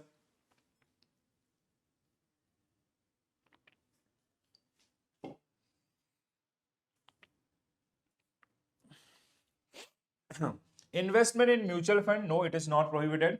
Purchasing agriculture land, they cannot purchase, तो ये हमारा आंसर होना चाहिए. Investing in listed company allowed. Buying a residential property allowed, ठीक है. तो क्या होगा आंसर आपका? Purchasing agriculture land or plantation, that is not allowed as per the आपका FEMA regulation, ठीक है. Which of the following is not a function of correspondent bank, ठीक है. तो correspondent bank आपका क्या करती है? Facilitate in wire transfer, it is operate opening, हाँ सेविंग अकाउंट नहीं होता है यहाँ पे डायरेक्टली बेसिकली, ठीक है. करेंसी एक्सचेंज, चेक क्लियरिंग, ठीक है, चेक क्लियरिंग सर्विसेज. तो क्या होगा आपका correct answer? So opening saving account is not allowed, ठीक है. सेविंग अकाउंट के लिए डील नहीं करते वो लोग. चलो आगे बढ़ते हैं. An NRI earn a rental income of 20 lakh in India and has and outstanding home loan interest of 5 lakh for the same property. Under which condition can NRI claim the deduction and what will be the taxable amount in their NRO account, ठीक है. तो देखो बहुत simple है, जितना rent आपका interest उसने पे किया उसको माइनस कर देंगे, ठीक है. सो 20 लाख आपका माइनस इंटरेस्ट आपका 5 lakh, ठीक है. सो 15 lakh will be taxable. This amount will be taxable and this amount will get exempted, ठीक है. So deduction can only be claimed for property loans secured from the Indian bank. Taxable income will be 15 lakh. Deduction for 5 lakh can be claimed under section 24 subsection B, reducing taxable income to 13 lakh. So no, sorry 50 lakh, 15 lakh, sorry. तो B, no deduction are allowed. A flat of 30% tax applicable, no. The deduction is allowed in case of this section 24 subsection B आपका जो उनको यहाँ पे help करेगा, ठीक है. So NRI can claim deduction under section 24 subsection B for interest paid on loan for property, reducing the taxable income to 15 lakhs. Next one. Which of the following is not an example of account under correspondent banking? अब ये तो बहुत आसान पड़ेगा, ठीक है. तो क्या होगा आपका? These are the example. This is not. इस बार क्या होता है? Application supported by blocked amount. It is generally this is an application form for IPO, FPO and NFO, ठीक है. तो जब हम IPO में इन्वेस्ट करते हैं तो we generally invest through the SBI application, ठीक है. So the account help between correspondent banks and the bank to which they are providing services refer to आपका referred as nostro, vostro and आपका loro account. Majorly 2 account, nostro and vostro, ठीक है. Domestic bank can serve their international client and gain access to foreign financial market by using correspondent bank rather than setting up branch overseas. जैसे मैंने आपको starting में बताया था ना.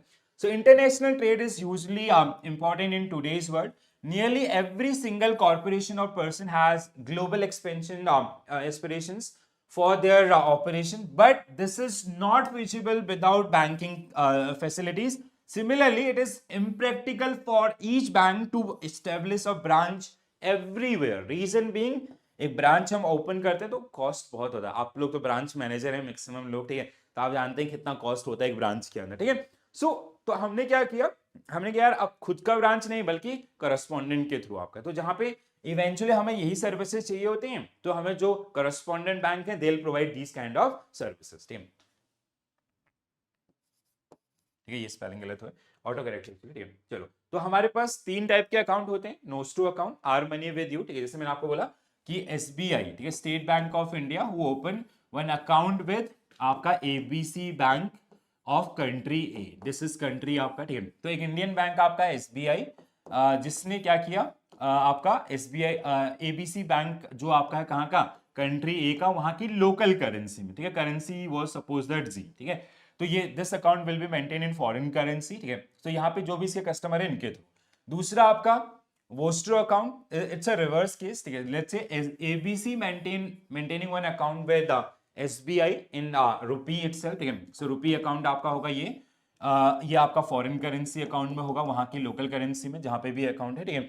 सो this ABC is facilitating their home customers with SBI branch और this account that is called vostro account, ठीक है। Loro account is like, let's say जैसे हमने एग्जांपल लिया था पीएनबी, उसका नोस्ट्रो अकाउंट नहीं है, so they are generally taking help of SBI to facilitate their customer in country A आपका, ठीक है। सो विद और with the help of ABC bank, understood. ये मैंने आपको बहुत डिटेल में पढ़ाया है कॉन्सेप्ट के अंदर, इसलिए मैं आपको हमेशा बोलता हूँ कॉन्सेप्ट अगर आप पढ़ के आओगे बिल्कुल भी चैलेंज नहीं होगा, ठीक है। दिस इज आपका जो डेफिनेशन है, रिविजन कर लीजिएगा। चलो आगे बढ़ते हैं।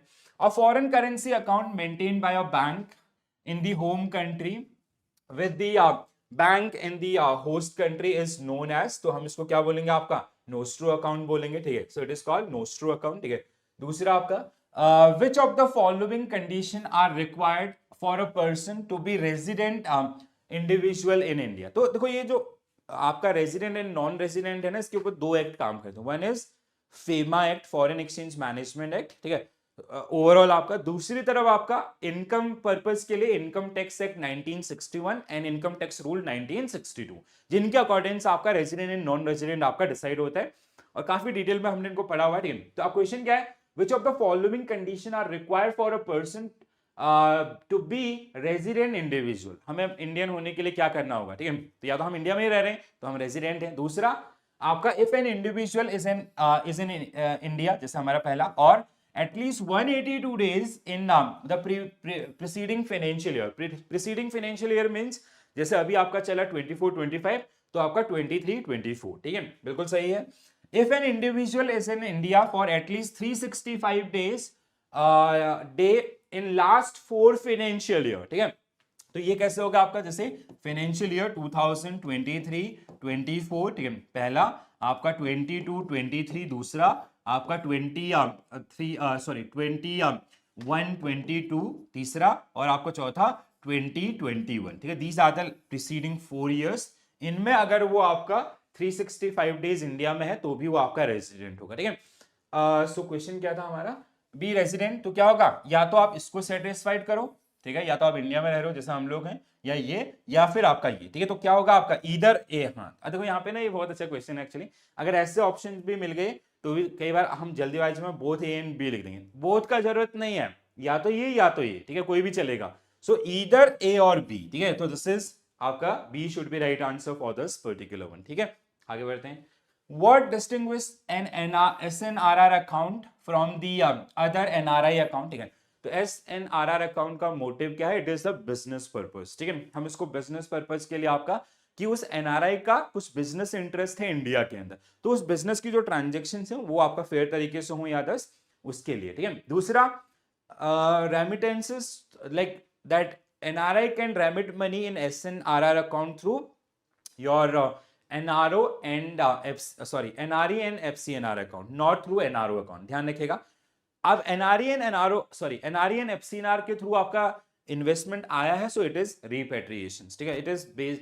It can B repatriate to their country। अब एक और चेंज क्या है, इन case of NRE and FCNR taxes are generally paid in the country where he is living right now। जैसे हमारा एक्स कहाँ पे रह रहा था, यूएस में, but in case of SNRR account taxes are generally paid in India itself. जो वो बिजनेस एक्टिविटीज हो रहा है उसमें इंडिया में ही टैक्स पे करना पड़ेगा। So this is the one, ठीक है। अब यहाँ पे देख लेते हैं, it allow only INR deposit while other accept foreign currencies and not, ऐसा नहीं है। Its balance are ineligible for repatriation, no it is eligible, it is designated for business related rupee transaction, not an individual saving, ठीक है। It can be converted to NRO account after 7 years, no।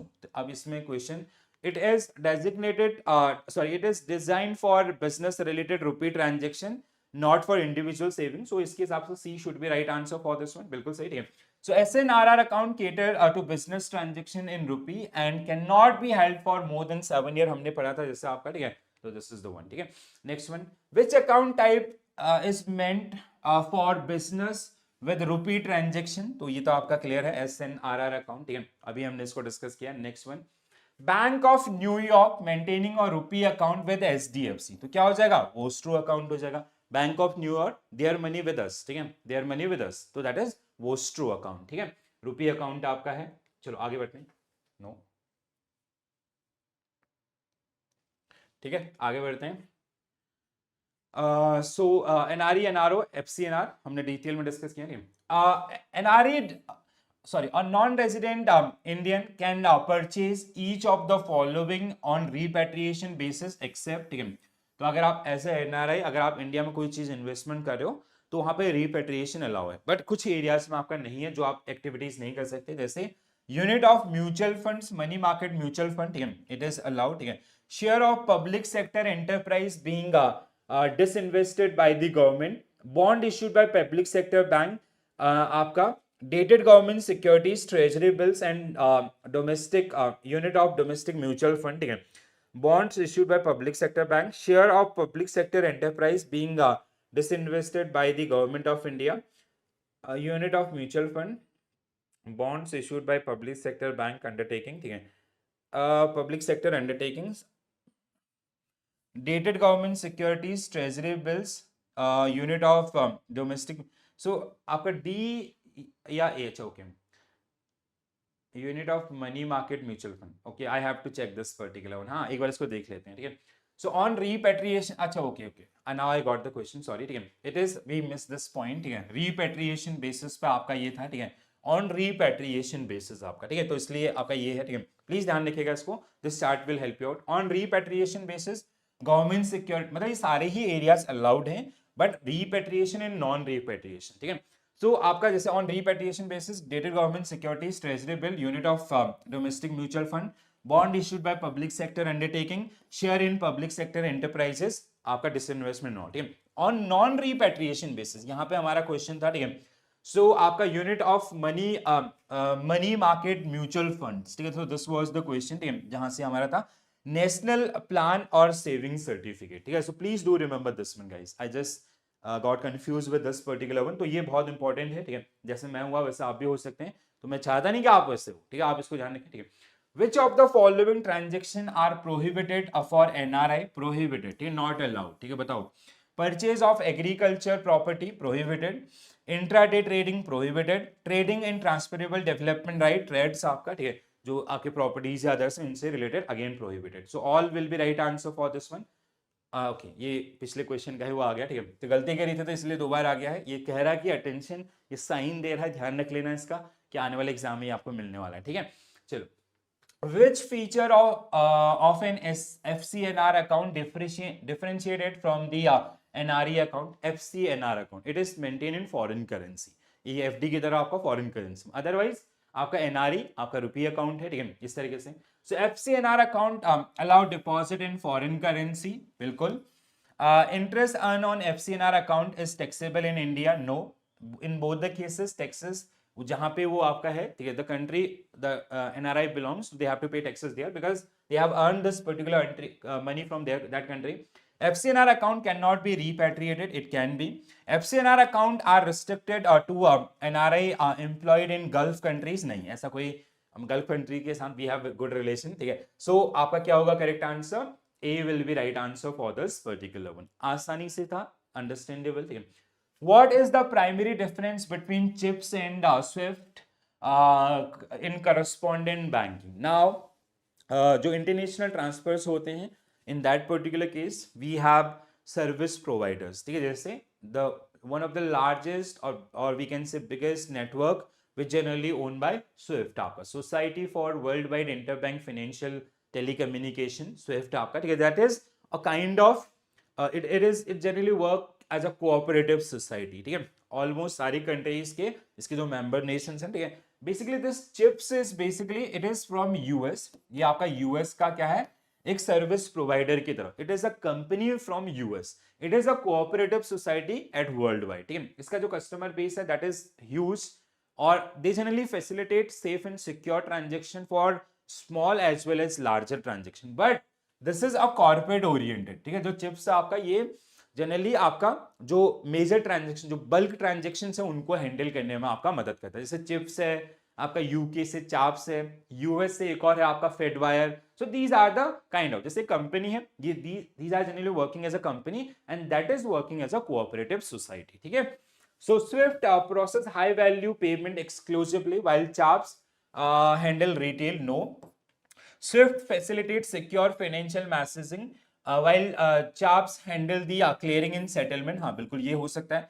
CHIPS enable real-time payments while Swift follow the net हाँ नहीं. Swift and CHIPS are identical of functionality, differenting only in geographical uses. नहीं ठीक है. तो क्या था हमें क्या ढूंढना था, डिफरेंसेस, ठीक है. सो बी और सी में से एक होना चाहिए. I'm little bit okay. So the Swift messaging platform is transforming financial transaction details securely. Chips focus on clearing and settlement of high value payment. ये एक्चुअली ना क्वेश्चन थोड़ा सा आधा है, ठीक है. यहाँ पे आगे ये भी होना चाहिए था, हाई वैल्यू ट्रांजेक्शंस, ठीक है, इस तरीके से आपका, ठीक है. So that's why I got confused with this particular one, ठीक है. So this is the one. Which of the following services are provided by Swift? तो Swift क्या क्या सर्विसेज प्रोवाइड करता है? Message solution for banking and payments, trade finance messaging, ठीक है, आपका forex and treasury related messages, ठीक है. All of the above will be right answer. अब जब हम लोग आएंगे ना किसमें, व्हेन विल स्टडी द आपका documentary letter of credit next unit, तो वहां पे स्विफ्ट का रोल आपको फिर से देखने के लिए मिलेगा, ठीक है.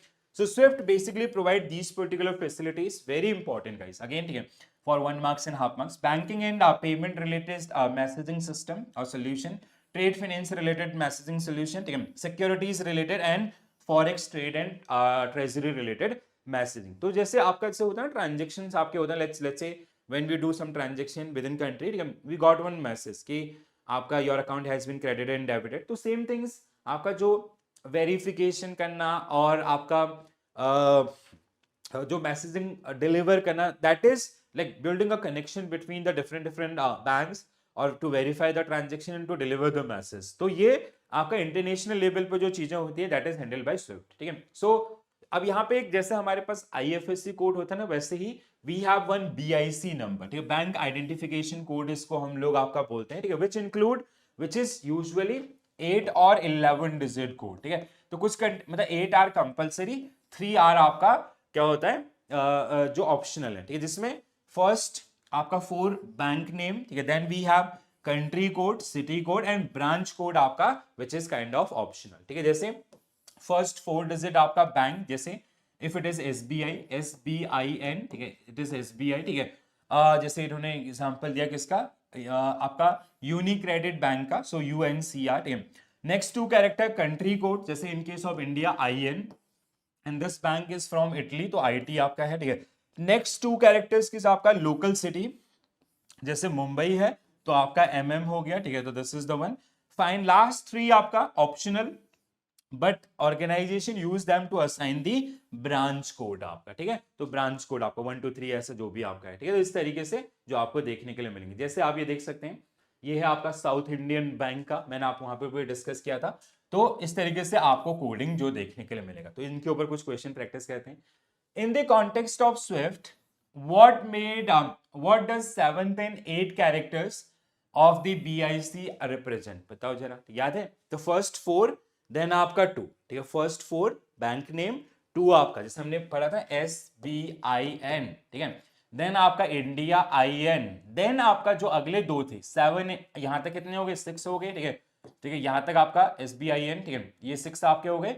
अब हमारे जो तो अगले कोड थे वो क्या थे आपका सिटी कोड, जैसे मुंबई, तो it represent to city code, ठीक है. तो क्या होगा country code, no, it is आपका कंट्री कोड में कौन आएगा 5 to 6 आपका, ठीक है, कंट्री कोड. 1 to 4 आपका ब्रांच कोड, ठीक है. सिटी और location code, yes. Bank specific operational code, unique ID नहीं. तो क्या होगा आपका आंसर बी, ठीक है. तो ये IFSC में आपने बहुत प्रैक्टिस किया होगा, वैसे यहाँ पे भी थोड़ा ध्यान रखिए. Swift transaction of message when code is MTR 202. Actually ये क्वेश्चन आपका आपका जो नेक्स्ट सेशन होगा उसका है, ठीक है। So what does this code signify and how does it differ from MT103, ठीक है। So MT202 is used in settlement से related है इसमें कुछ, हाँ। So I'll go with this, I'm not sure but जितना मुझे याद आ रहा है it is related to settlement and it is related to interbank fund transfer, ठीक है। देखते हैं, थोड़ा मेमोरी टेस्ट कर लेते हैं। नो नो नो, गलत है आपका, ठीक है, sorry guys. So I'll erase this particular one, ठीक है। सो क्या है आपका correct answer? So M202 is financial institution transfer, 103 is आपका कस्टमर पेमेंट, सॉरी, ठीक है। तो आपका सी जो ए आपका लिखा है, so format use for interbank financial institution transfer, ठीक है। सो MT202 ये हम कोड ना कहाँ पे यूज करते हैं? जब इंटरनेशनल रेमिटेंसेस, इसलिए मैंने आपको बोला ये एलसी का क्वेश्चन है, ठीक है। जो लेटर ऑफ क्रेडिट है उसमें आपको देखेगा 103 is used for customer credit transfer payments and all, ठीक है। चलो, in case of Swift transfer, how does the inclusion of the optional 9th and 11th character in the BIC code differ from the transaction, ठीक है। तो ये 9th and 11th किसके लिए था आपका? ऑप्शनल है, सिटी कोड के लिए यूज होता है। It enable routing of fund through the intermediary bank. It identify the specific branch of the institution for the specific fund. It add unique transaction code anti-fraud. It use for currency specific situation हो। तो B और सी में से एक होना चाहिए, yes हाँ। तो बी आपका 9th and 11th character BIC optional and are used to specify particular branch of the bank ensuring the precise route of fund means that city and all, sorry जो ब्रांच आपका code है उसके लिए हम लोग उसको use करते हैं, ठीक है। सो हमने क्या बोला था, लाइक फर्स्ट फोर क्या है? बैंक, जैसे SBIN, ठीक है। देन 2 आपका कंट्री कोड IN, ठीक है। देन आपका सिटी कोड आपका, ठीक है। देन नेक्स्ट 2 कितने हो गए? 6 to 8 आपका 2 इज आपका सिटी कोड जैसे MM, ठीक है। देन जो लास्ट आपके 3 है दैट इज आपका ऑप्शनल और आपका रिप्रेजेंट सिटी कोड, जैसे मुंबई का city code is suppose that 111, ठीक है। तो दिस इज द वन, ठीक है। So option B was the right answer for this particular one, ठीक है। CHAPS is a payment system used by, तो चाप्स कहाँ का है आपका? यूके का। चिप्स आपका यूएस का है, चाप्स इज फ्रॉम यूके, ठीक है। So CHAPS clearing house automated payment system is a British equivalent of CHIPS processing receipt and payments in the London clearing and settlement. This system operate on the same principle of chips, utilizing the net payment settlement method. So this is next chops आपका clearing house, ठीक है। तो ये basic history है जो हमने discuss किया है। What is the primary role of chops in financial transaction? Real time gross settlement, clearing small value नहीं, मैनेजिंग इंटरनेशनल ट्रेड नहीं, प्रोसेसिंग इंट्राडे नहीं, ठीक है। So real time gross settlement आपका जो, और बल्क ट्रांजेक्शन्स के लिए we generally use चाप्स, और companies they generally use this particular system for the bulk transaction, ठीक है। तो स्विफ्ट आपका वो मतलब सबका है, ऐसा ही छोटे बड़े सारे ट्रांजेक्शन के लिए चिप्स और चाप्स और इवन फेडवायर ऑल्सो, ये सब आपके जो छोटे ट्रांजेक्शन है उनको भी हैंडल करते हैं। बड़े ट्रांजेक्शन को आपका ग्रॉस सेटलमेंट बेसिस पे इररिवोकेबल एक्टिविटीज में आपका हैंडल करते हैं। Okay, so this is it guys. तो ये हमारा पूरा सेशन जहां पे हमने सारे ही सब टॉपिक्स को आपका डिस्कस किया। I hope this is clear to all of you, ठीक है। अगर कोई भी डाउट रहता है, this is my Telegram group, so यहाँ पे आप मुझे कनेक्ट कर सकते हैं। You can ask your n number queries, or if you need any kind of support from my side, just feel free to ask, ठीक है। तो थोड़ा थोड़ा कंट्रीब्यूट करते जाइए, बहुत जल्दी आपका टाइम बीत जाएगा, पता नहीं चलेगा, ठीक है। So right now we are working on one subject, so soon we will start with the ABM also, तो वो आपका बर्डन बढ़ाएगा, ठीक है। तो ए आपका BFM all concept are done, BRPL all concept are done, ठीक है।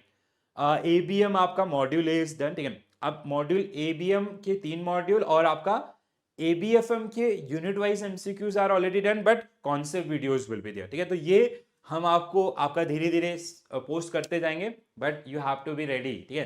तो अभी आपका अभी से बढ़िया से तैयारी करके चलोगे, जितना मैं आपको दे रहा हूँ ना उस शेड्यूल के हिसाब से भी आप लेके चलेंगे, बिलीव मी गाइज, आप परेशान नहीं होंगे एग्जाम ड्यूरेशन के अंदर। थोड़ा थोड़ा करके कंज्यूम करके जाइए, ठीक है। मतलब CIB का कोर्स देख के ऐसा लगता है कि यार इतना सब कुछ है, कैसे होगा। But when you start doing ना, एक छोटे से टारगेट के साथ, दैट होता है ना कि आपका स्मॉल गोल, ठीक है, that bigger goal is divided among the smaller goal, ठीक है, MBO, मैनेजमेंट बाय ऑब्जेक्टिव।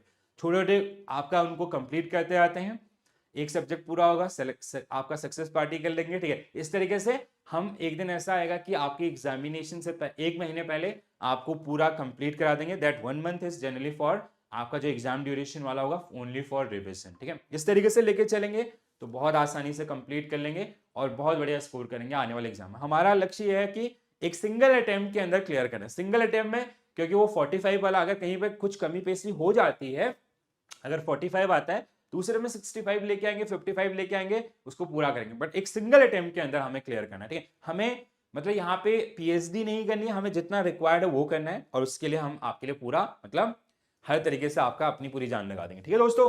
तो आप रेगुलर बेसिस पे पढ़ते रहिए। कोई फीडबैक है, कोई सजेशन है, वो जरूर शेयर करें। आप टेलीग्राम पे मुझे कनेक्ट कर सकते हैं। कुछ भी आपको हेल्प चाहिए, अगर आपको बात करनी है तो उसके लिए भी मैं अपना नंबर शेयर कर दूंगा आपके साथ, ठीक है। आप मुझे टेलीग्राम पे पिंग कीजिए, कुछ भी अगर ज्यादा ही अर्जेंट है तो हम लोग बात करके उसको आपका कैसे आगे बढ़ना है वो आपका डिस्कशन कर लेंगे, ठीक है। तो आज के लिए इतना ही करते हैं। Now I will see you tomorrow at same time with case studies based on this particular unit, ठीक है। तो हम लोग कैसे कर रहे हैं, कॉन्सेप्ट और आपका केस स्टडीज में कई बार क्या होगा, एप्लीकेशन बेस्ड क्वेश्चन होंगे, अगर आपका केस न्यूमेरिकल से अदर्स ऐसी चीजें आपका नहीं है, ठीक है। तो this is it from my side. Thank you for joining this session, thank you for watching this session. Bye bye, take care all, have a nice day, and please do share your feedback on this particular video. कैसा लगा जरूर बताएं, और अगर अच्छे लगे तो अपने दोस्तों के साथ जरूर शेयर करें। So bye bye, take care all, thank you.